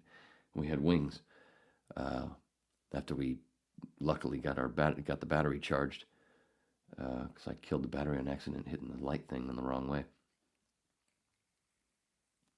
But we went to Barney's and got wings, because their fucking wings are great. Anyway, go to Barney's Beanery if you're ever in Los Angeles. Don't go to the Santa Monica one. Go to the OG right there on Santa Monica Boulevard. Don't go to the one on the promenade in Santa Monica. Go to the one in Hollywood, West Hollywood. All right, Love Street, 20th Century Fox. We're doing Riders on the Storm, and I really want, with Riders on the Storm, hopefully it's either going to be me or somebody we are able to help us out as a roadie and production person. I want, if we're going to do Riders on the Storm, I want the sound effects of the rain to go along with the song, because without it, I don't know, it seems a little too naked. Even though we're not production heavy, I don't want it, but I think it deserves it. And the last fucking week and a half, I haven't needed any sound effects because it's been doing nothing but rain. When I'm at home listening to it, going through it, and singing along or whatever, or at rehearsal, but fucking rain. Actually, the last rehearsal was the only time I remember it not being raining. Not being raining. Oh, gosh. You can't get waiting out of your head, can you? I tell you about the Patreon page. All links in all descriptions. You Make Me Real, which is probably one of the toughest. Peace Frog. We're doing the Who Do You Love, their Bo Diddley Who Do You Love from the Absolutely Live album, and Alabama Song, which I also have a clip from that. From the second rehearsal, but I don't have it here because I just like to tease. Anyway, there you have it. Did you want to hear that again? I said, did you want to hear that again? I said, oh, because you're hitting the wrong button. Is that what it is? No, I meant to do that. When you're straight, faces come right. When you're straight, no one knows your name. When you're straight, when you're straight, when you're straight,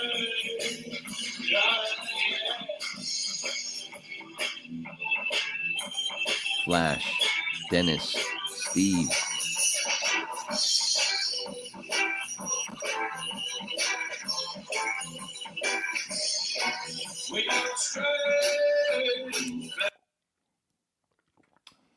There you go. Remember, YouTube, that was just a little clip from a song that I don't own. Ain't trying to make it, just a cover band, rehearsal, just a little clip. All kinds of other people play all their whole fucking songs, do cover. And I don't want to be in trouble, so don't get me in trouble. There's no reason for it. We're cool here, right?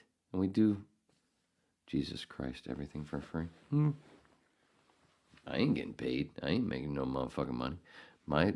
You even know it, YouTube. You even know it. I don't even have enough subscribers to make fucking money yet. Did I tell you that? Tell your friends. What else? What do we got? What is this? What is this? Oh, I know what this is. God damn it, I keep forgetting if I didn't have it already up. Damn laugh. Anyway, all right. So let's get rid of that now. What the hell is this? Going like, it's 6 or 7 months, sorry. and we're wondering whether they're going to. Sorry. Oops. Sorry, I didn't know what it was because it didn't have a picture on it. Wasn't sure what it was. All right, now we're all clear, and we've got 24 minutes left. Now the Warren Beatty thing will start to make sense. All right. Oh, but first, before that, oh yeah, I was talking about Bumble and stuff on Whip 116 and Facebook shit, dating thing. You can't get a match. Boop, got a match. And believe it or not, it's a fucking ding-dang fucking therapist. Super cute. And it turns out she has interest in psychedelic therapy. And her daughter, who's had success microdosing, wants to trip with her.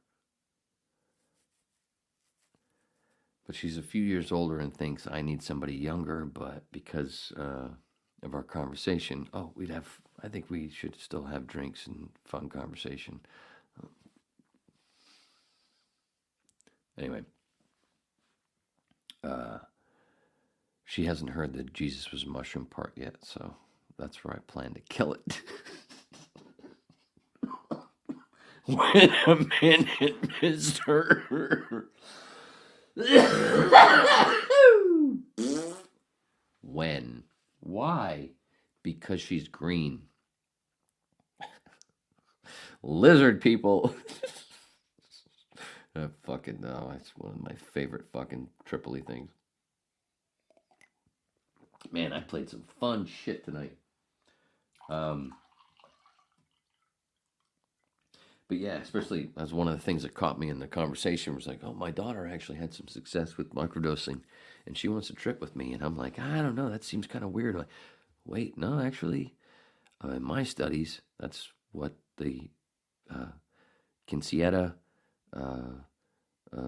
bar mitzvah, sweet 16, all the coming of age things, that's all based in our indigenous ancestors where we used to trip with the elders.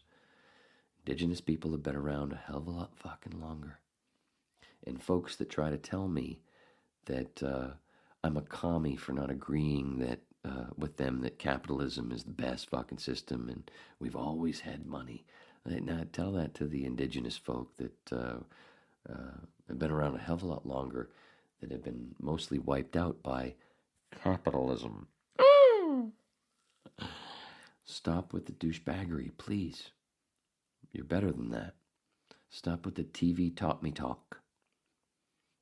Our great-great-grandparents would have revolted against this scam of a fucking system years ago. Planting seeds. Thanks, Bill. Anyway, Roseanne.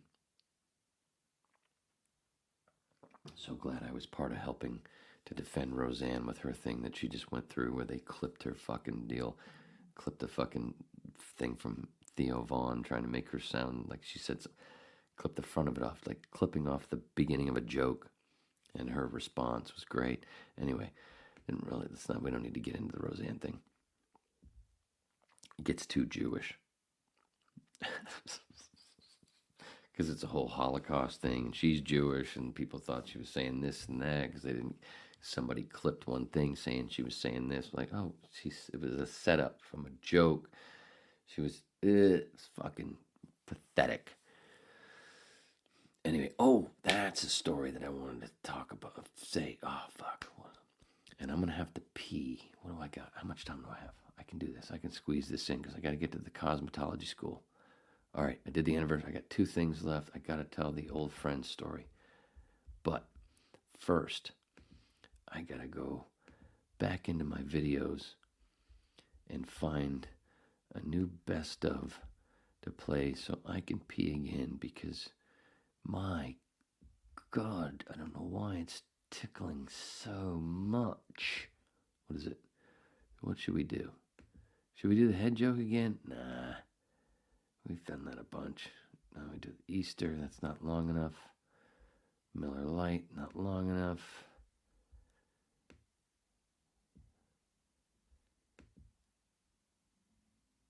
Yeah, let's do some James Jesso. Let's bring some brains into this shit.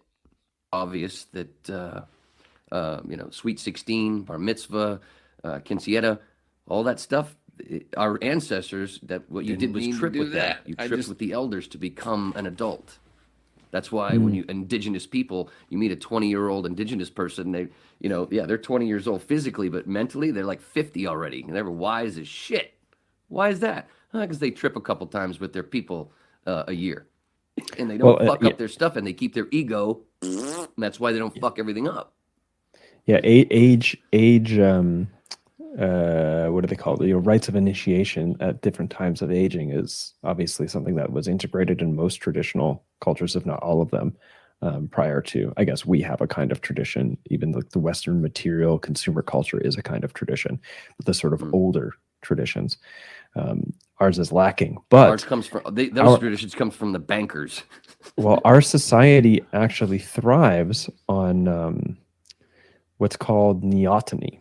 Neoteny is, you would be familiar with neoteny because chances are the majority of maybe your dogs, depending on what you're into, but for a lot of people, you would be familiar with neoteny because dogs are cultivated in order to have them maintain childlike traits in adulthood, which is that you want a dog to be cuddly and fluffy and cute and all the rest of this, right? That's not the trait of a fully developed wild dog, which is the wolf. Like all domestic species of dogs are one species, Canis lupus familiaris, which is a offset of the Canis lupus, the gray wolf. So all of these dogs are the same species, and they've been selectively bred for their various traits and attributes. And one of the things that dogs tend to be bred for is, of course, behavior. And oftentimes we want dogs that don't act like wolves, they act like puppies, right? So neoteny is the process by which animals, we'll say, are reared or cultivated to maintain adolescent or childlike behaviors into adulthood. That is what we do. How many 45-year-old children have you met? Probably a lot, right? And that's this a 52-year-old child. Well, there's a difference between childlike and childish, if you imagine. Like there's a difference between being able to drop in the childhood wonder of a thing and acting like an entitled 6-year-old, right? Yeah. So this is what I mean by that. And I genuinely believe that it is advantageous to the way things are to keep people emotionally adolescent or childish, because you're easier to be manipulated if that's the case.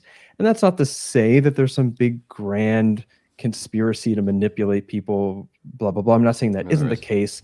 But what I am saying is that from a consumer capitalist culture, people who are easily triggered or manipulated to buy or follow trends are going to serve that culture more effectively as the sort of agents of consumption.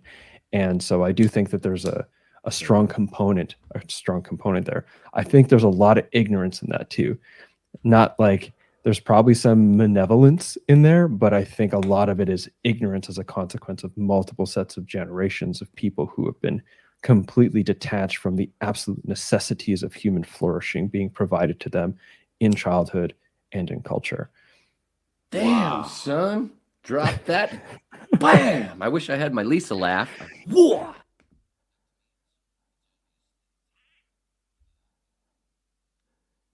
I tried to do it. It played it over. I need a 360. This is bullshit.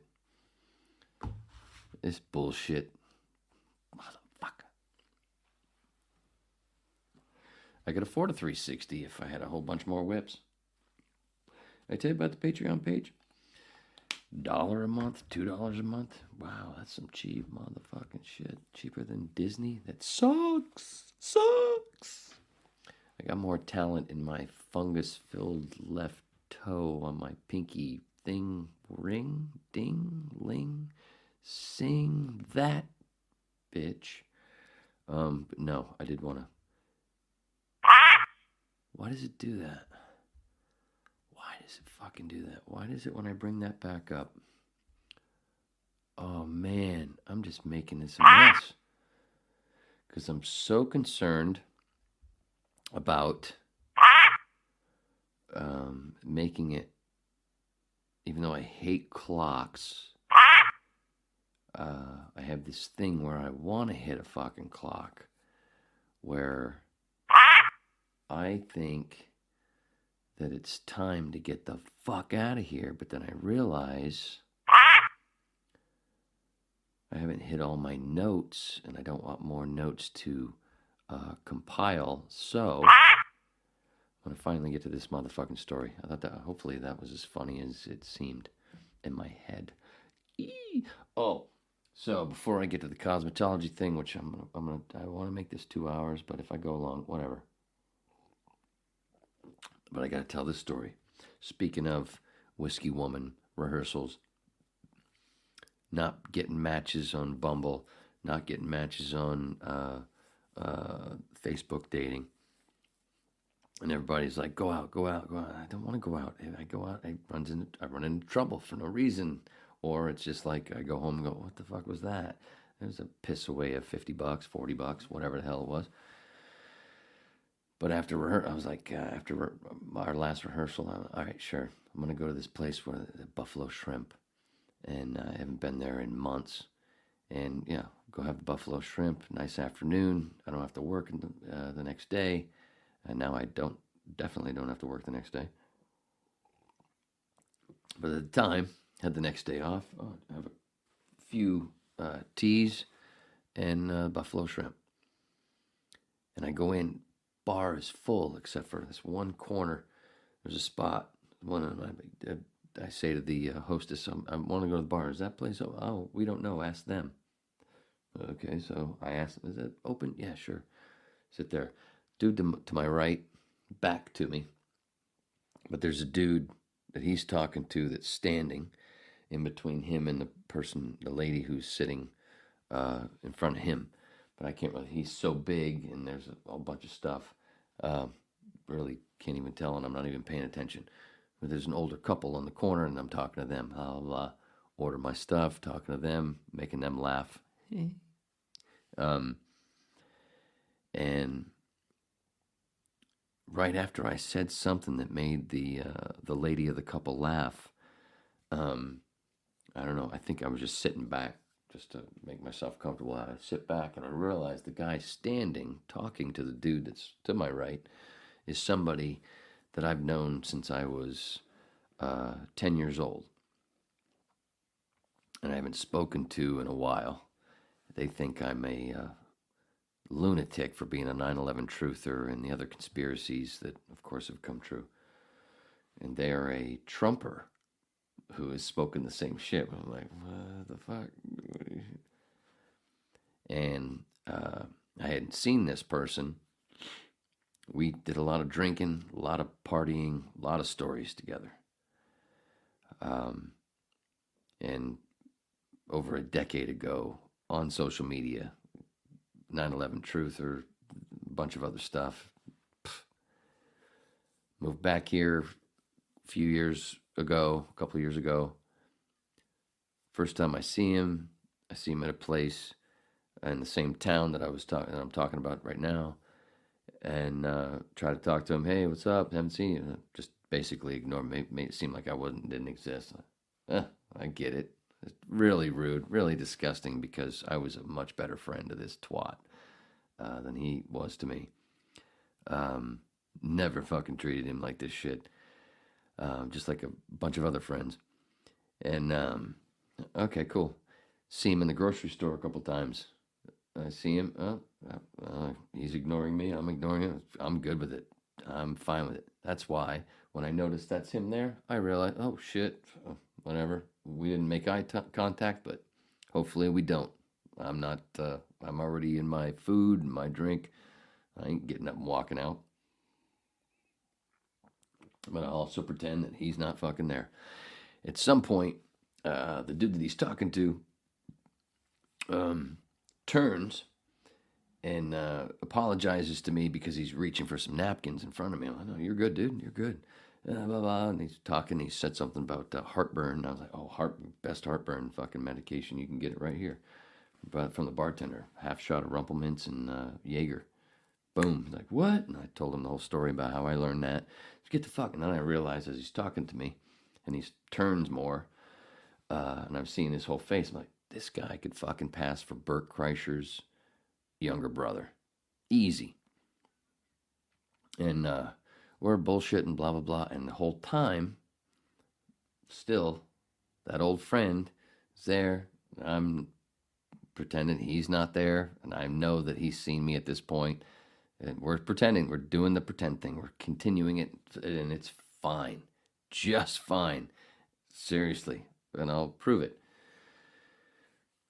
So they're talking about it. We're talking, and so me and this guy just continue to hit it off, and I'm telling him all kind. He's telling me this stuff. We're talking dogs. We're talking about our dogs. We're talking about cats. We're talking about kids. We're talking about everything.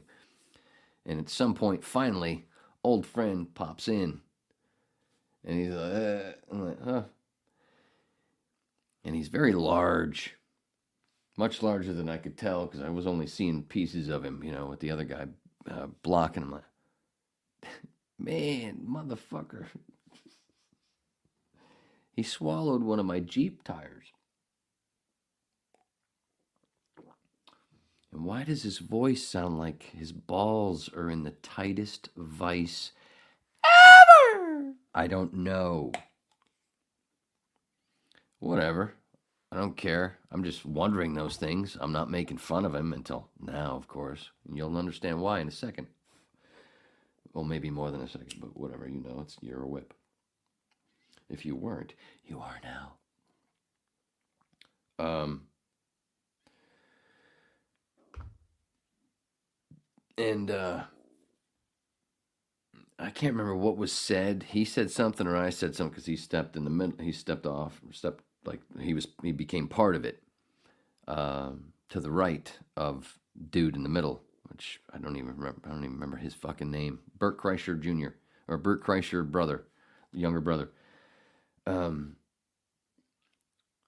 definitely old friend said something, and Kreischer younger brother went like this, kind of like, do you know each other? And I went, and I tapped old friend on the belly.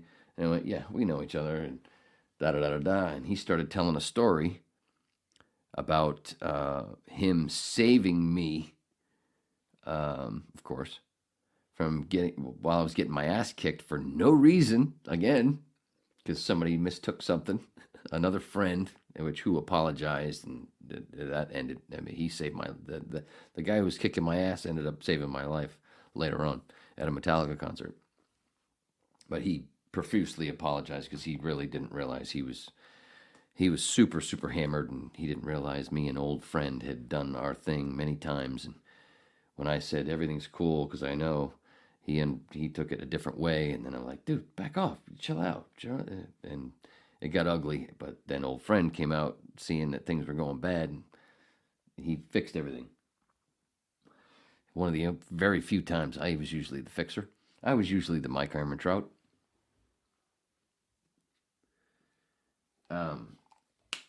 Anyway, so where was I?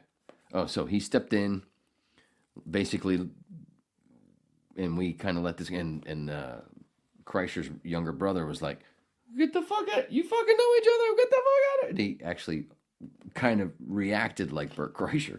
What the fuck? His voice went up and just, more drinks. And So we told a couple other stories, and somebody came in, and then Bert Kreischer's younger brother went over to talk to them, and then come to find out the lady that was right there that they were talking to was his girlfriend for many years. Really pretty girl. And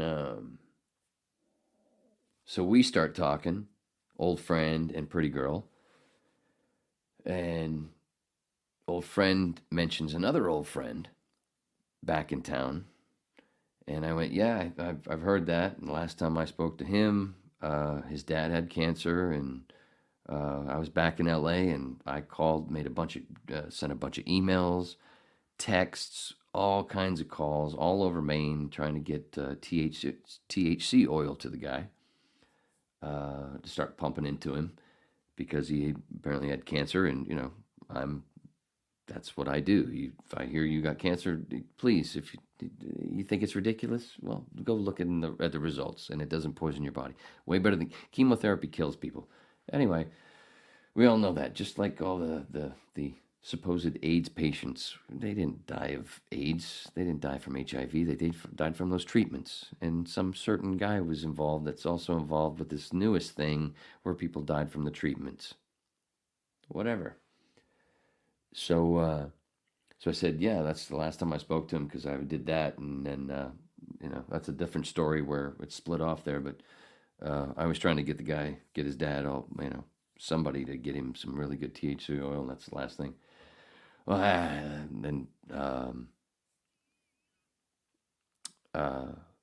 pretty lady started talking about her mom had just died from cancer, like, I don't know, 6 months before, 6 months before, and sorry, blah, blah, blah. And she started talking about her mom, and then all of a sudden, old friend, very drunk, because he's been there for hours. He was apparently there earlier in the day for lunch with his mom, who loved me, by the way.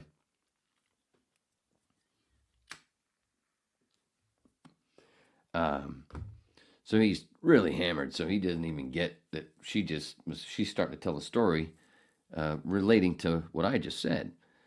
And he just cuts it right off, saying that I'm being offensive. I was offensive. I'm like, what are you talking?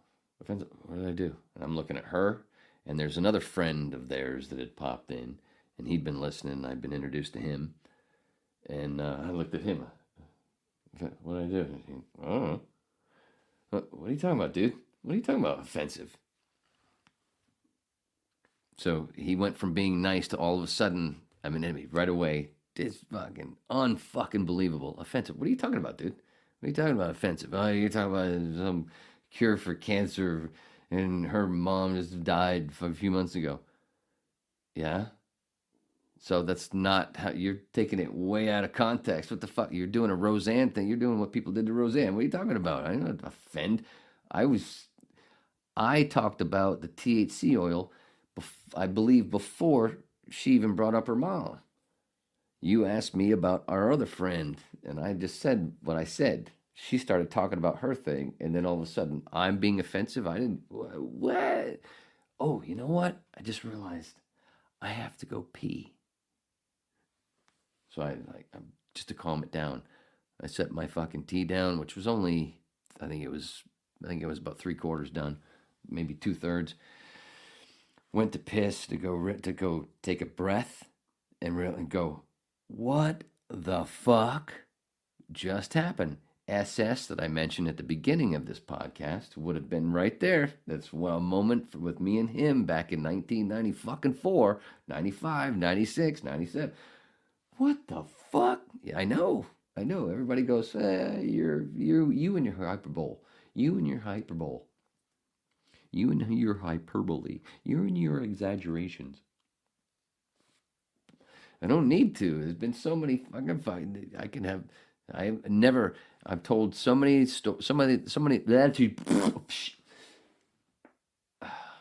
I've told so many stories, and not one fucking person that I've told a story that's heard it, that was part of it, came back and has said, no, dude, you fucked that up. Not one person, well, without me, unless it was me. I've been watched back on, oh shit, maybe I fucked that up, or other things that I fucked up, whether it's my story or some other thing that I was talking about. I fix my own shit. Nobody's ever come. Even my senior prom date, I did a fucking half hour on her. Boy, that sounded wrong. I don't remember which fucking podcast. That was back when it was audio only. That was way back. Way back in early. Yeah. I sent it to her going, hey, listen to this for me. Did I get any of this wrong? Nope. You got it all right. And you're dumb for not making a move. Oh, shit. See? Nobody's ever come back and told me I told the story wrong. Usually they tell me, oh, you remember you left this cool part out. Ah, fuck. That's about it. Nobody's ever said, what are you talking about? Nobody. God damn it. Now I've lost where the fuck I was. Oh. So, I took my breath. Went in the toilet and, what a shitty place to take a breath. No pun. Didn't mean that pun. Seriously, didn't mean it. Because, when it gets to be 7 o'clock at night at a restaurant where they serve alcohol, the toilet starts to stink. If I had a fucking restaurant, man, I'd have not an attendant there to fucking take your money and give you shit to wash your hands. Maybe, but I'd pay that person. He wouldn't be working in tips. We wouldn't be expecting to get tip that motherfucker. He'd be getting paid just to keep that shit clean. I would have my fucking toilets clean. I cannot stand shit. Oh, God. What the fuck is wrong with people? Stop doing that. Fucking ridiculous, man. Such an easy thing to do, to keep a fucking toilet clean. And always have matches. Don't have fucking spray. I like my shit smell like strawberries. I like my shit gone. When it hits the water, flush. Light a match. Just like jail. Whatever. Or prison. Never been to prison, but that part is, you try to be as similar as possible there. Just to be a fucking good guy, not be a fucking skank asshole. Where was I? Toilet. Where was I? Shit. Seriously. Where was I? Oh, in the toilet. And I'm sitting there, and I'm standing there as I'm trying to piss, because it's kind of stuck, because I'm old. I'm like, oh, come on, dude, what the fuck just happened? Is it happening again? What the fuck? It started so I didn't do anything. Oh, that's what I forgot. As I was going, what the fuck are you talking about? What are you talking about? What am I offensive? Before I pissed, I waited. Sorry, I left this part out. The young lady, not young lady, but, younger than me. Bert Kreischer's younger brother's lady, pretty lady. She interjects, going, no, he's not being offensive. What are you talking about? No, my mom actually wasn't for that stuff, but towards the end, she was actually friends and family convinced her to take edibles and smoke a little bit, and she was actually happier those last few months. She said that. I'm like, yeah, see, so what are you talking about? Offensive? What, dude? And he's still going, yeah, you stupid. And that's when I did the whole thing with, I gotta piss. And I'm in there pissing, going, what the trying to piss, going, holy fuck. He's also trying to piss. You're old, and you're drinking teas, which are, full of sugar, so it makes it even tougher to piss. And you're also revved up. What the fuck? Like, I can't wait to get the fuck back out there, to leave. And go back out. And of course, I'm expecting him to be there. He's not there. And which was cool, because I'm like, oh, good. But Kreischer's younger brother is still talking to the other person way over on the side. He has had nothing to do with this. And but his lady and the other dude are looking at me like I smell like fucking donkey shit. I'm like, what? Oh, while I was gone, did he must have said something complete horse shit about me that I could completely tell you that I'm sure it was a lie. Either way, whatever. Check, please. And as I'm waiting, but I saw the lady. They'd known him. They're all in the same business. So they've known him for a while. When I said, it's probably bullshit, I saw her go, probably. They know him. He's full of shit. Obviously. And,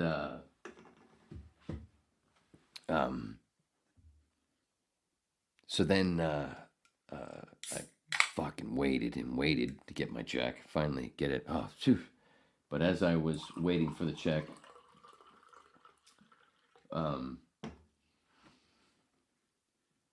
I went to the newest dude that was just, I didn't even know his name, and I finally introduced myself. I said, by the way, I know I smell like donkey shit, but I'm Wayne. Okay, so yeah, I'm the one that just got bullshitted while I was in the toilet. Yeah, he laughed, and she laughed, and I said, I know I didn't offend you. She said, no, you didn't offend. You didn't do anything wrong. Blah, blah, blah. Okay, blah, blah. Nice to meet you. Went over to Bert Kreischer's younger brother, her dude. Nice to meet you, bro. Blah, blah, blah. And then all of a sudden, old friend appeared. It's so funny. Oh, good. Yeah. Yeah, got it. See you guys. What the fuck just happened? And then I texted every person that told me, a big group text. Not really, but I'm making this up for fun. But I did this group text to like 7 people that have been telling me, go out more, dude, what the fuck? I wrote this nice big fucking story. Well, it's a little shorter. I condensed it really well from the babbling that I just did on this dabbler thing. And what I do, and I went, send. That's why I don't fucking go out. That kind of bullshit I have to put up with. I did, that was a great rehearsal. We're going to fucking murder. That was 2 rehearsals, and we've already got, at least fucking 4 songs pretty tightened up. Nice. Wow. This is going to be good. This is going to be good. All right, I'll go out. It's only 5 o'clock in the afternoon. Fuck, right up the street, this fucking place. I haven't eaten there in a while. Yeah, it's still daylight. I don't have to work tomorrow. Have a couple of teas. Have that food. Have the buffalo shrimp that I haven't had in a while. This would be great. It was great. Till the end. I didn't ask for the bullshit. Didn't ask for it at all. Oh shit, what's on my screen? I'm not looking at the screen. God damn it. That was supposed to be up. I didn't realize that the thing had ended.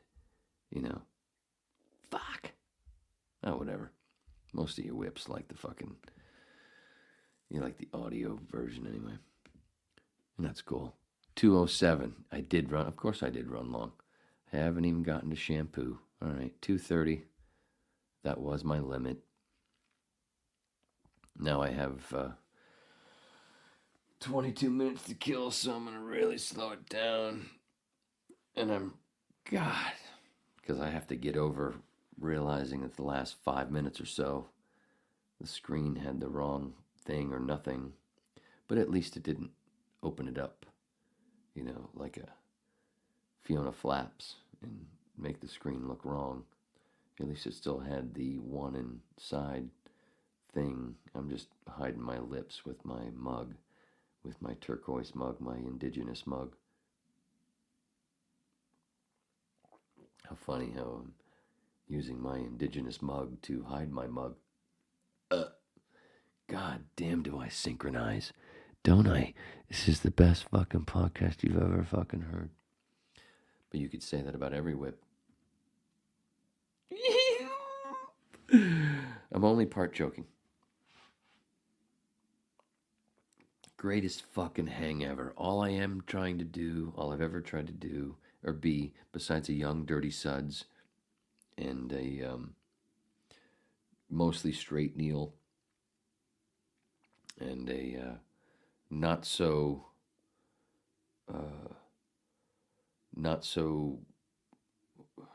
what's the thing for Phil Hendry?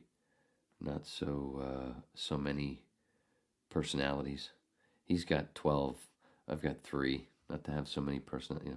Just going through all my mentors / heroes / whatever. Hicks, obviously, I mostly like Hicks. Stanhope, certainly not as crazy as Stanhope. But God, I love that fucking guy. Oh my God. Have you ever considered registering as a sex offender just so your friends can't bring their stupid kids over to your house when you have a party?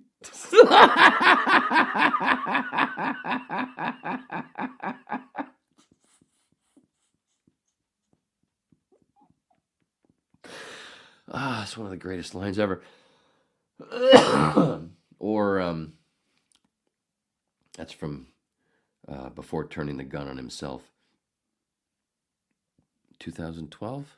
13? I think it was 12. Another great one from that is one of my other favorites. If you're offended by any word in any language, it's probably because your parents were unfit to raise a child.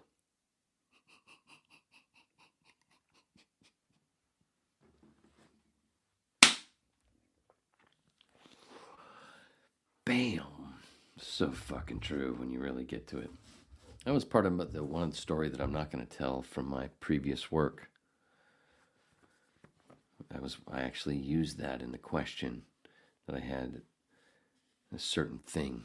Okay, who was it? Who was it that said this ridiculous fucking thing? Who was it that has parents that were unfit to raise a child? Unbelievable, that story. It's going to be a while before I can tell that one. Absolutely insane. Absolutely fucking insane. And not even 48 hours after the fucking story that I just told. This is why I do the whip. And I'm not leaving out anything bad that I did. When I tell these stories, I tell you every fucking thing that happened. I'm Elliot. I'm just fucking Elliot going, I'm just flipping over the frogs. Just like in the Bible. DMT. Swear to God. Oh, Graham Hancock on Facebook posted the link for his appearance on Flagrant with Andrew Scholes and his guys that I mentioned earlier. And I commented going, Graham has to be on the whip, please. Did I ever tell you about, and I shared the link of whip, whichever whip was that I talked about, E.T. and E.T. being about DMT and mushrooms. That drunken fucking hours. Fun stuff, I think. And truthful. I sent as a joke, and have I ever told you that? Because, of course, Graham gets laughed at and shunned for the things that he's said over the years. And he really, when I worked for Coast to Coast AM, he was a guest on Art Bell, or George Norrie at the time. I worked with Art Bell as well on the weekends, but it was during the week, it was with George where he was on. I was like, he really was like, wait, when I was getting into the DMT and mushrooms, ibogaine with Claire and all that stuff, like, whoa. Graham was a big part of that, being a guest on Coast to Coast once when I was behind the board. And I was like, whoa, wait a minute. Holy shit. So I've been a big fan ever since, and all of a sudden he was on the early Rogans, and he's been on many other Rogans. Huge. Love Graham Hancock. But I commented on that, him posting the Flagrant, him guesting on Flagrant recently, that he should be on the whip, and ever tell you that E.T.'s about DMT and mushrooms?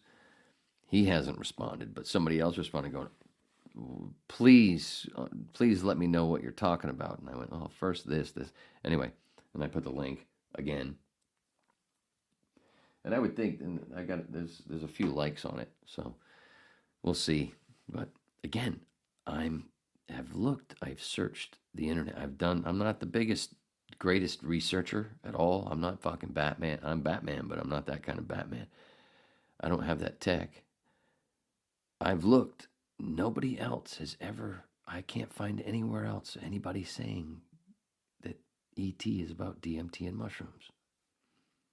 Of course, the Jesus was a mushroom thing, that's like me being Mikey, a different kind of Mikey version of Goonies. Where I found that, but this one nobody's even talked about. But look, this is what I truly found.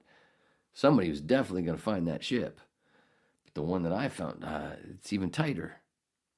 And it's insane. It's right there. It's just like Willy Wonka, just like Wizard of Oz, just like Christmas Carol, just like Alice in Wonderland, Game of Thrones. It's in every fucking long, good story. The Bible. It's right there. Ghost of Christmas Past, ayahuasca, ibogaine.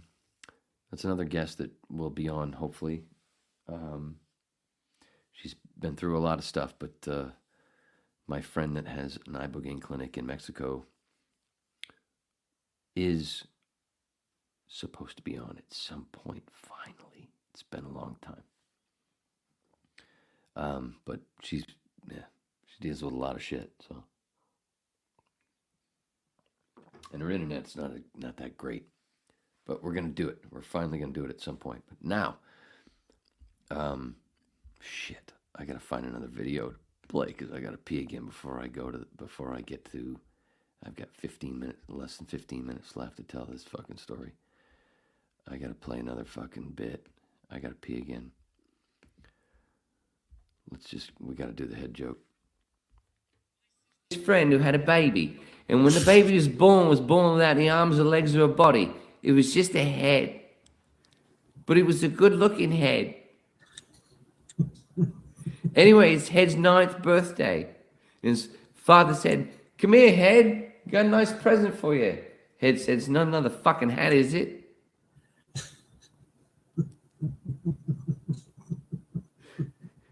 Now Head's 14. And he's in a swimming tournament. That's wrong, dude. Which is funny in itself. So you started doing this whole bit? Anyway, they say, "On your block, get set, go." And he dived in and went straight to the bottom. And no one took any notice of paying any attention. And after 5 minutes, someone rescued him. And he's really pissed off. And they said, "What happened, Head?" He said, "Oh, fuck, I got a cramp."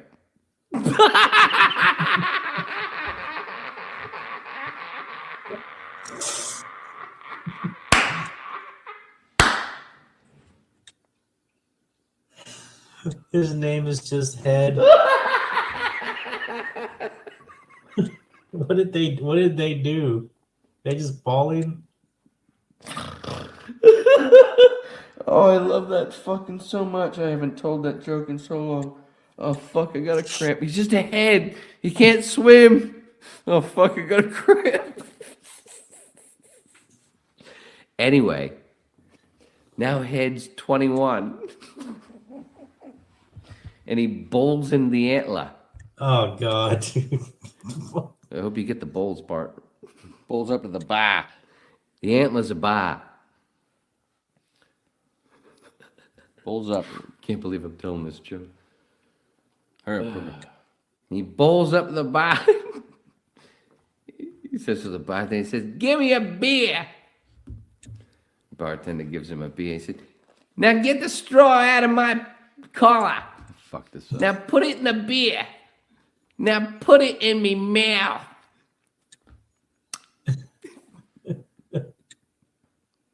He says, "Now, do you have dart competition at this hotel?" Hotel bar.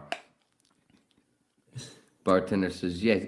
"Now get a dart and put it in my mouth. Feathers first." The fuck? Now, wait. Now throw the fucking board at me. What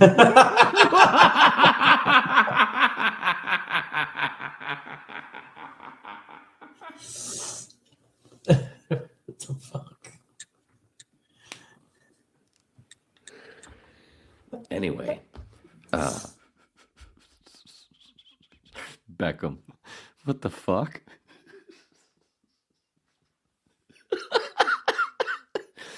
What the fuck? That was me telling Beckham way back. The Rodney Rude joke. God damn, I love that. Put it in me mouth. Anyway, all right, let's get to cosmetology school. We got 10 minutes. That's enough. Right? I did this story without telling his name. The man with no name story. Hopefully when I go back. Jesus Christ, I hope I didn't say his name. I don't want to have to edit anything. Anyway, cosmetology school. Why would Wayness go to cosmetology school? Because he's gay. No. Because when I was married, when we first moved to Los Angeles, to save money, instead of her going to a hairstylist, we started doing this thing. Well, she was trying to do her thing with putting the, doing it's tough to do it yourself and put the highlights in your hair and stuff and color your hair and do all that stuff. So I'll do it. You usually do it on a Saturday. We're just at the house. You're in there doing it. I'll do it for you. And of course, why wouldn't I do it? You're sitting there doing it and you only have a towel around your neck and without a blouse or a shirt. Why would I not want to stand there and help you put things in your hair? And, I need some kind of creative outlet. And anyway, we'd do it. We did that a couple of times, and the best part was it turned into a nice afternoon delight, or sometimes evening, depending on when we did it. But usually it happened in the afternoon on a weekend, every few months. And it was sweet memories. The funny part was, after one or two, the second or third time, I don't remember which, she was like, maybe this is what you should do for, like a private thing. Do hair. You're good at this. It looks good, because people would compliment her. Where'd you get your hair done? Oh, actually, my husband did it. What? Stood there and put the fucking stuff and did your thing. And while she sat there and basically read a magazine and sometimes went, fun stuff. And sometimes I'd go, try not to, with the gloves and stuff, but maybe sometimes use my elbows, fun stuff. And then at the end, oh, real fun stuff. Whatever, great story without being dirty. That's what we do. Better than Disney. Ugh. So she jokingly said that. Well, seemingly jokingly, you should do this. Well, what are you serious? Oh yeah, you could, and you could do it privately. You could do it out of the apartment. You could have a whole bunch of ladies would like to have you fucking fiddle with their hair. I'm like, what do you? And that's when I made the reference to shampoo. Like, what do you want me to be, Warm Beatty shampoo? What are you doing? What are you trying to say? You want to have a threesome or a four-or-mortham? Sure. That's not what happened, but that's what I said. But that's not what happened at the end, because of course I was joking, and she was like, "No, seriously, no." I understood she was being serious. You're good at it, and whatever, and private thing. Like, yeah, it seemed like a good idea, but nah, come on, I can do the voice thing. Anyway, jump a few years later, and we're divorced now, and I just quit was that my last radio job? KCRW in Los Angeles? Was it after or before KCRW? No, it was after I quit Premiere. It was before KCRW. In between radio gigs, I was like, fuck it. It was a few years later. I was like, fuck it. You know what? During this time, and collect unemployment and do some voice work and also be able to go to school for free, because instead of going to one of these fucking places that cost $25,000, you got to go in debt, it's going to cost you way more. Fuck that. I could go to the tech school like I did radio, and it cost nothing. Not realizing that going to that school would put me in the hood, which, you know, was what the fuck, but cool. Saved a lot of money. So, like, fuck it, let's do this. So anyway, like I said, as usual, to save money, I went to school in the hood, just like Miami Lakes Tech Broadcasting. Hi, Aaliyah. It's the hood. A good hood. Good hood. Which is cool, because I got to learn a lot of stuff, and I met a lot of people that I normally wouldn't have met. The chamois thing, that's what it was. I remember mentioning the chamois thing, where I had an instructor that liked to brag that she'd been teaching for over 20 years, but every time that she brought up chamois, she would pronounce it chamois. The fuck? But again, not to, you know, I just did it to save money. I didn't realize really where I was going to be in the hood.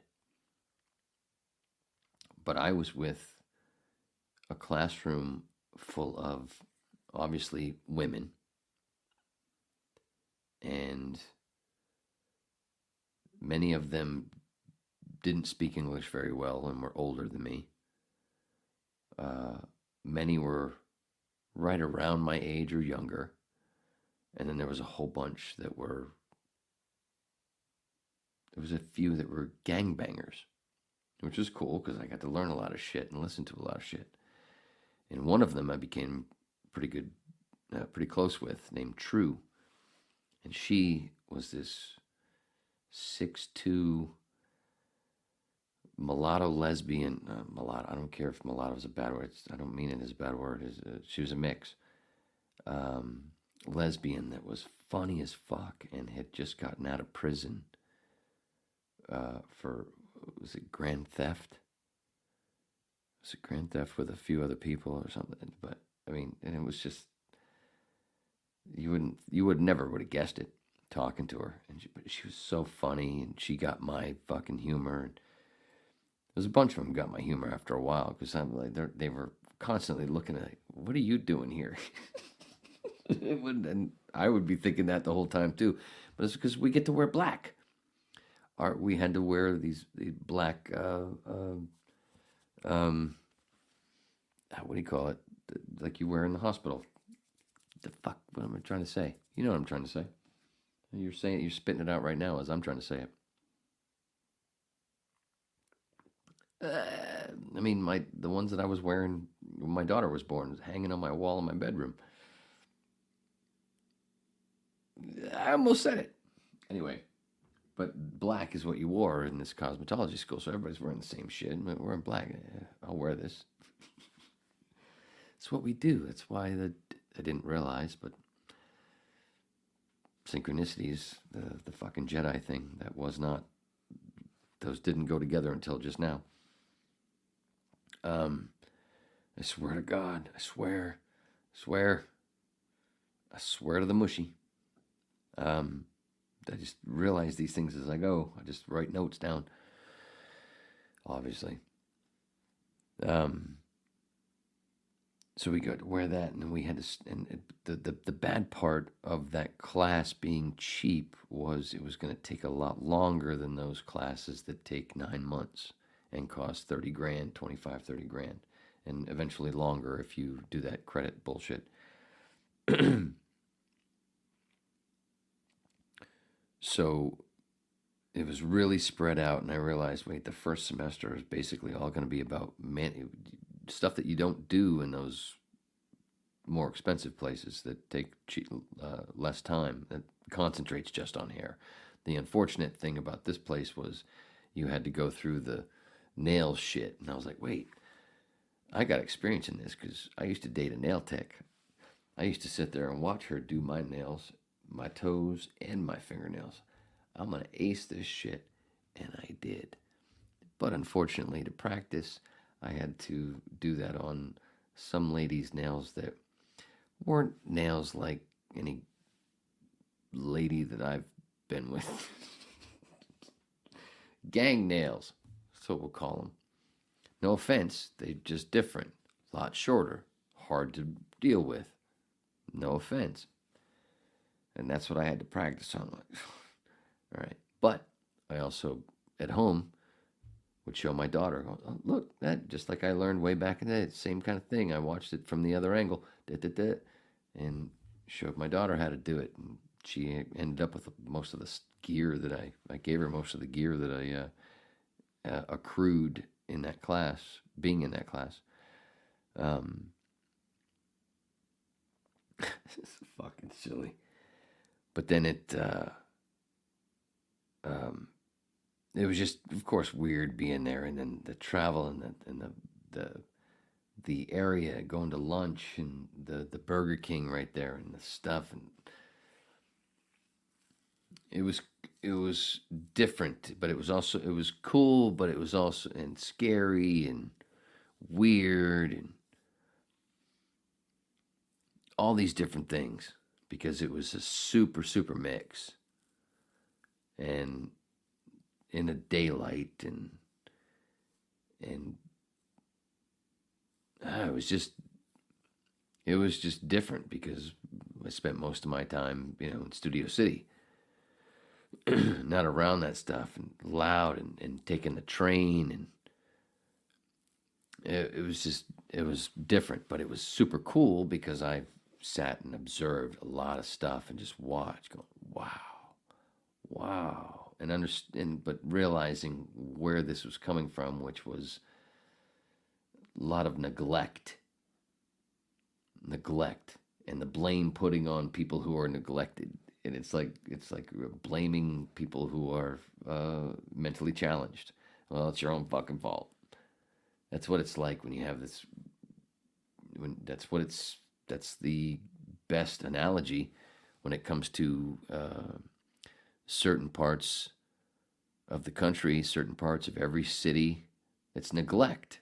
So the neglect becomes neglect, which shouldn't get neglect, because we're the richest fucking country in the world, and there's no reason that any part should get any neglect, but it's greed and power and blah blah blah and all this bullshit that shouldn't even exist anymore. It's neglect, and then the people who are neglected get the blame for being neglected, for being stupid from being neglected, or choosing wrong things from being neglected, because from the neglect, not understanding basic things where they should, and not having all the things that they should have with our tech of this day, 2023. It's a fucking joke. And I don't punch down, so I've never liked to punch down. You don't fucking punch. You don't fucking make fun of poor people. They wouldn't exist if it wasn't for the cunty fucking rich. So you punch at the rich. I don't give a fuck who you are. Michael Jordan, Jeff Bezos. Fuck you. You don't deserve all that money. I don't give a fuck. Oh, Michael Jordan's the greatest fucking basketball player ever. I don't give a fuck. He's a basketball player. He's the greatest. So what? That doesn't mean he deserves that many billions of dollars. Are you fucking kidding me? What a hoarder. He's a cunt hoarder. Yeah, you heard it here first. Cunt hoarder. All of them are. You don't need that fucking much money, you fucking cunts. It's ridiculous. It's retarded. It's absolutely retarded. Oh, you can't use that word? Yeah, I can. The word means it's a not fully formed thought. Or it's not fully formed.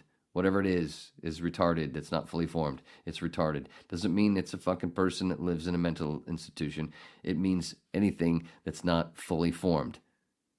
And all of our thoughts about rich people are retarded.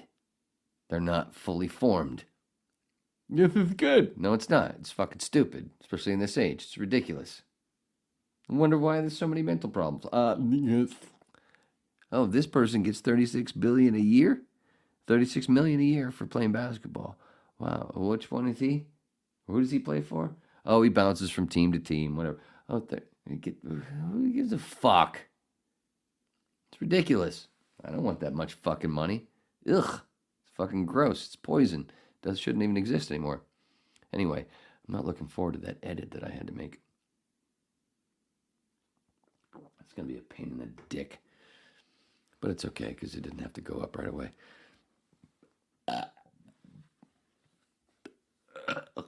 Ew, gross. Would have been neat if I puked on camera.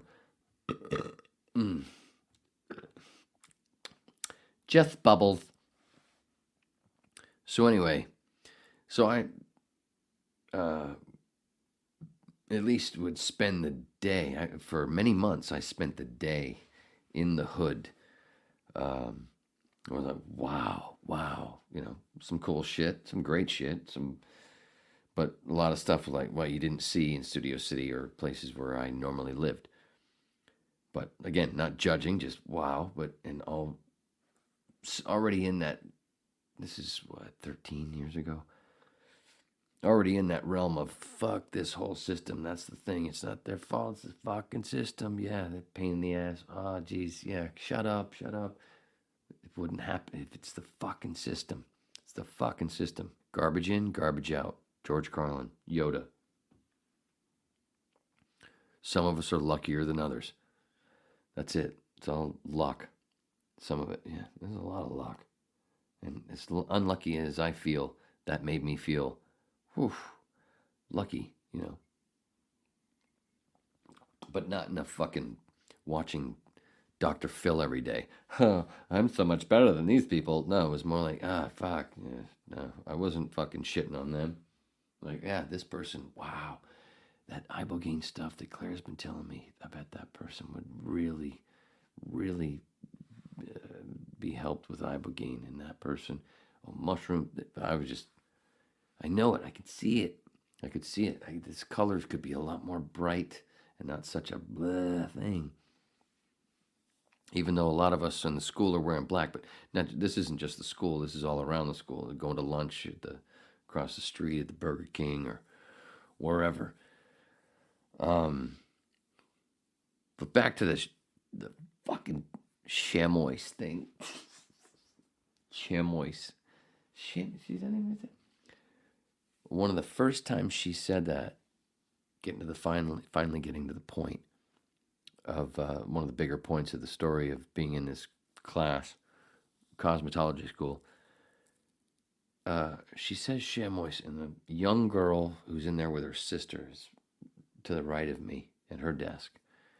And she said chamois the first time. I'm like, chamois. I kind of turned my head like this, and at the same time, she kind of turned her head, and we started to, huh? And she was early 20s. Smart girl. And there was a couple times, same kind of story where the teacher, the instructor, who would, again, like to brag about how long she'd been teaching about chamois, did some pH stuff on the board, and there was some math involved, and the same girl and I were like, what? Is that right? That's not right, is it? And we pointed out, oh, your math's wrong. And we got along, which is why the upcoming part is like, what the fuck? Got along with this girl, but and then there's no, hey baby, none of that shit. I didn't do any of that with any of them. A bunch of them thought I was gay because I wasn't hitting on them. Like, no, I'm just being cool. There's nobody to hit on, number one. Sorry, sweeties. But no. What are you thinking that I'm gonna, hey, because I'm in a room full of women? No, not at all. Seriously, no offense, just saying. So we actually got along, and but there was at one point there was this thing where you had to get, you had to have heads, you had to get head, right? You had to get a bunch of head. These doll heads that had this thing to where, you take it home and you could set it up. Like I said, a bunch of the stuff went to my daughter, and you could practice doll heads and to cut or curl hair, doing all those fucking things. And I couldn't fucking stand doing that. And usually when I got home, I had a bunch of voice work to do. And after I did my voice work and ate, and I was like, I don't want to fucking touch these couple doll heads that I have. Fuck that homework bullshit. Whatever. I'll pay attention in class. I'll do it in class. I don't need this extra, because you would get extra credit if you did a bunch of shit at home and brought it in. And it was a pain in the ass to bring it in because you try to do all these things, make them nice, and then have to fucking pack it in some way with the other shit, and then take it all the way in there, and fucking all this all. By the time you get there, it's like it's all fucked up anyway. It's fucking ridiculous. So I said, fuck that. Didn't care about it. But every day when you get there, there was a line. You would get in line. Everybody would get in line with their homework, with all their heads. Would get all their head, and it'd be a line of us going up to her desk, and she'd check stuff off for extra credit. Oh, look at it and whatever.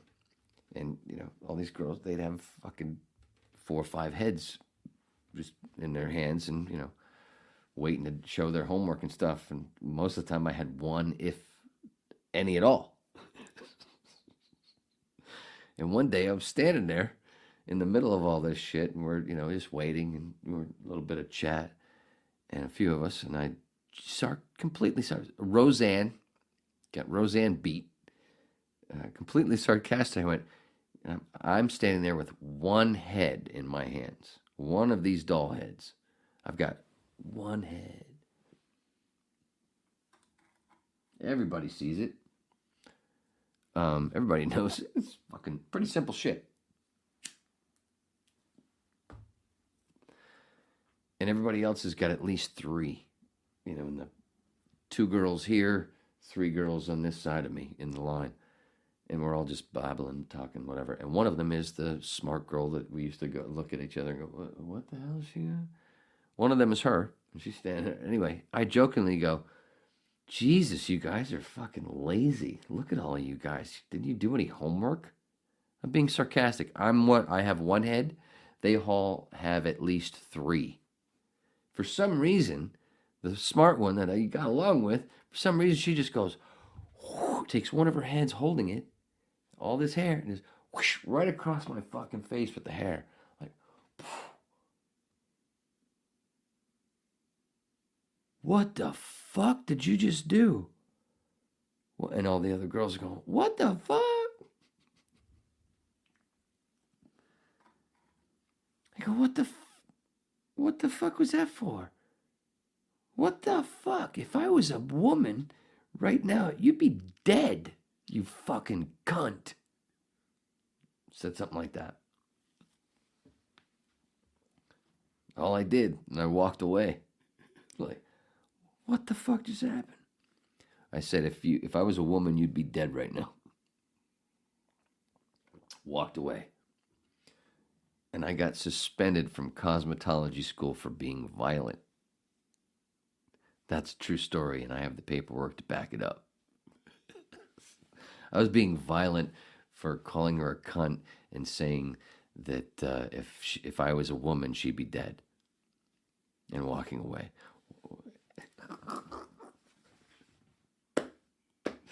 I got suspended from cosmetology school for getting slapped in the face with a head full of long hair right across that could have fucking just completely fucked my eyes up for no reason. But I got suspended for being violent when I just went, you fucking cunt. If I was a woman, you'd be dead. And walking away. I was the violent one. That's the most ridiculous NFL play you've ever heard or seen. In the NFL, when you watch, or NBA, or any kind of big sporting event, especially team, bigger team events, where a dirty play happens and the refs miss it, or the umps miss it, or the officials miss it, whichever one, and whichever association or you're talking about. But the retaliator fucking blah, and they get in trouble. And I didn't even do the blah. I walked away. I got suspended for violence. For calling a woman a cunt who almost ruined my vision for no reason. A joke that wasn't even about her. It was about me. I was the punchline. You fucking tard. Half thought. That's why she did what she did. Not a fully formed thought.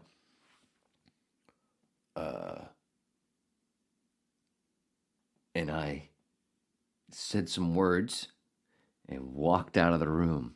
But I was the one that was violent. Oh, why was that? Why is that? When I went to them and said, what are you talking about? What the fuck are you talking about in the office to them? What are you talking about? I was violent. Well, there are scissors. There are sharp objects in that room.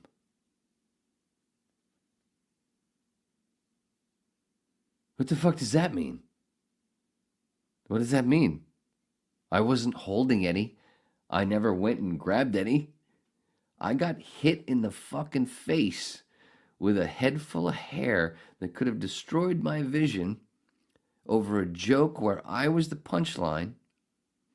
I called that person that did that to me a cunt and then said, if I was a woman, I would kill you right now. And then I walked out of the building. Where did I become violent, you fucking douchebag? Gee, I wonder why I left the school. True fucking story. Have the paperwork to back it up. Just like in my divorce. And many other things. Got the fucking documentation.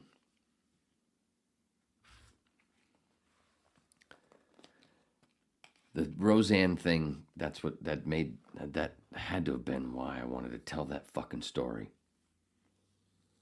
Oh my God, to sit there and have these pieces of shit on Twitter, these literal shills of the government, to create bullshit, distracting stories that mean absolutely nothing, and to continue to call Roseanne Barr a racist, a Jewish woman who's made, Jewish jokes. She's made, of course, she's a Jew. She can make fucking Jewish jokes all day long, just like blacks can make up black jokes all day long, just like crackers can make cracker jokes all day long. Fuck you. But her joke actually wasn't about what they tried to make it out to be. And they fucking cut the true stuff. And they like she said in her retort, like, fuck you. You took out the fucking, it's like you took out the setup of the joke. It's like you took the Henny Youngman thing and went, oh, take my wife, please. Oh, he's trafficking his wife. She's right. It's pathetic. It's disgusting. Fuck you. This whole fucking world. Fuck everybody that's putting up with it. You're being stupid and you're wasting a lot of time. I know tomorrow is going to be just fine for you, but it's just going to get worse. It's just creeping in. It's a fucking joke. Violent? I was violent? Whoa, there are sharp objects in the room. Did I use any of them? Did I touch it? No. Then what the fuck? Did I hurt anybody? Did I swing? Did I hit anybody? I was the one that was hit. I was the one whose vision was almost completely damaged. Are you fucking serious? For making a joke about myself? I was the butt of the joke.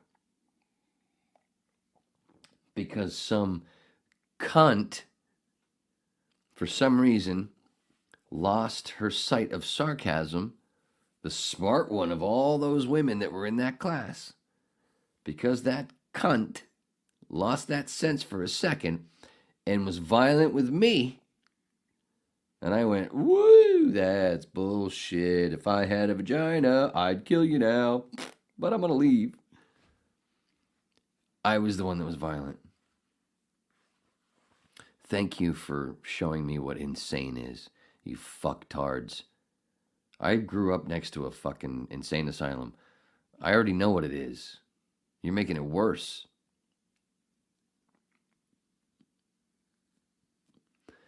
Holy fuck. The nicest guy, most helpful guy, every fucking woman in there, all of them, especially the one that hit me. Well, if they went around, what was he? What's he like? Oh, funny, helpful, nice. Violent? No. No. But did he threaten violence? Yeah, he did. If he had a vagina, he threatened violence because he got struck for no fucking reason. You fucking pieces of shit. Yeah, so I guess thank you, Roseanne, for inspiring this podcast. at least a big chunk of it, you actually didn't inspire that. Just kind of connected. Because of the whip synchronicities. God, I'm not looking forward to that edit, or I got lost. Especially because of the time. It's going to fuck up the time. I was really wanting to square this up at 2.5 or 3 hours. And now ding, slang, bing, bang. What are you talking about?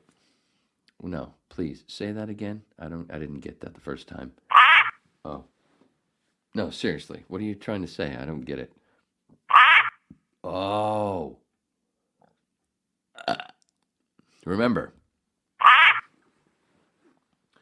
whenever somebody strikes you, it's your fault. Even if you were just standing there not doing a fucking thing. Because it's all remember that. And that's why we have to trip. Did I tell you about, can you believe I finally matched with somebody? It's got to be CIA or FBI. She's got to be a plant. It's too good to be true. Well, the only bad part is she's 8 years older. Which is not a bad part, but she thinks it's a bad part. You need somebody younger. All right, that's fine, but you're super cute. You're like, you don't have a 60-year-old body. You don't have a 60-year-old face. 59 now. She's going to be 60. She told me that when I told her I was going to be 52, and she said, "You're too young." No, I'll be 52. Come on, lady. You do what you can. Either way, we're supposed to have drinks soon. That's going to be fun, especially the Jesus with the mushroom. But listen, that's a brain. Thanks, Fez. Did I get to all my notes? What else? Oh, True. I talked about True. Yeah. God damn it. We stayed in touch for quite a long time. I don't know what happened to True. Oh, man. She was so goddamn funny. And she learned her comedy seemingly in a certain same school because there were so many times where she saw things coming where I saw them coming, blah, blah, where people talking, things coming out like da-da-da-da. Just before, as I was about to say something very similar, she'd pop off like, and then it gave me the chance to go, ba ba ba. It's like it made it easier for me to talk to them because she'd pop off like, oh, we're on the same wavelength, da da da da. So my stuff will be funny because if I'd have said mine first, probably wouldn't have landed as well. So True was, she was a good bumper, not just because she was 6'2", not just because she liked to bump, things that the same thing I like to bump. She was fucking funny. So fucking funny.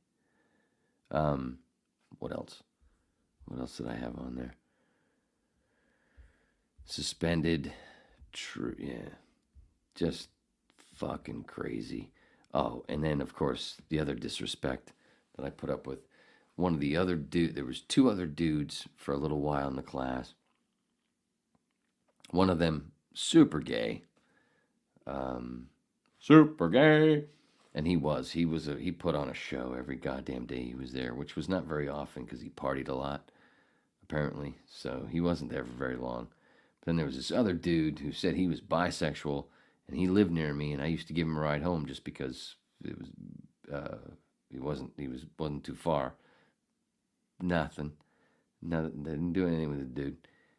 But like, how many times I gotta fucking bring you all the way back to the valley and you can't even give me $5 fucking for gas, you fucking cunt?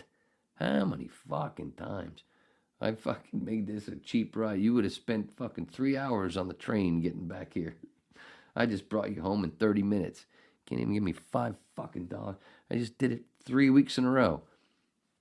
$5 for 3 weeks? That's all I'm asking. That's how I would have done it every day. I would have given $5 just to get over that goddamn hill, and I have to go through the train, do all this different shit just to get home, packed with a fucking suitcase full of school shit.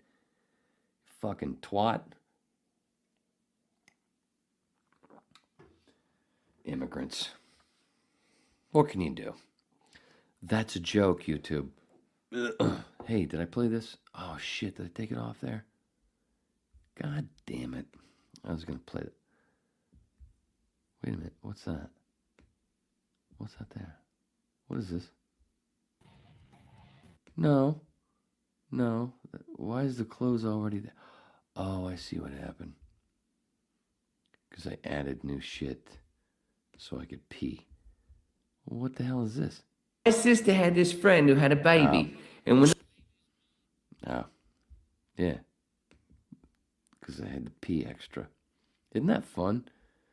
More pee. I feel like I'm doing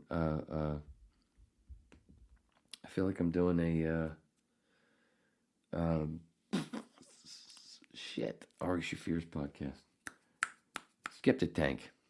Because he pees in his breaks and does all kinds of... Part of this, I should have put Ari Shafir in that. He is... I didn't realize what an inspiration he is. I don't know if he's an inspiration. He is. But I didn't realize the connections that we had in our podcast. And he just ended Skeptic Tank. He's not doing it anymore. And I think I talked about it. He fucking... His last one. Bennington. I worked with Bennington and then Ari. It's like, it's big. I was there first. That's why I do that's what the Forrest Gump part means of the opening of this thing. I am like a Forrest Gump. Anyway. I hate that this is empty. And I hate that it's not black. Doing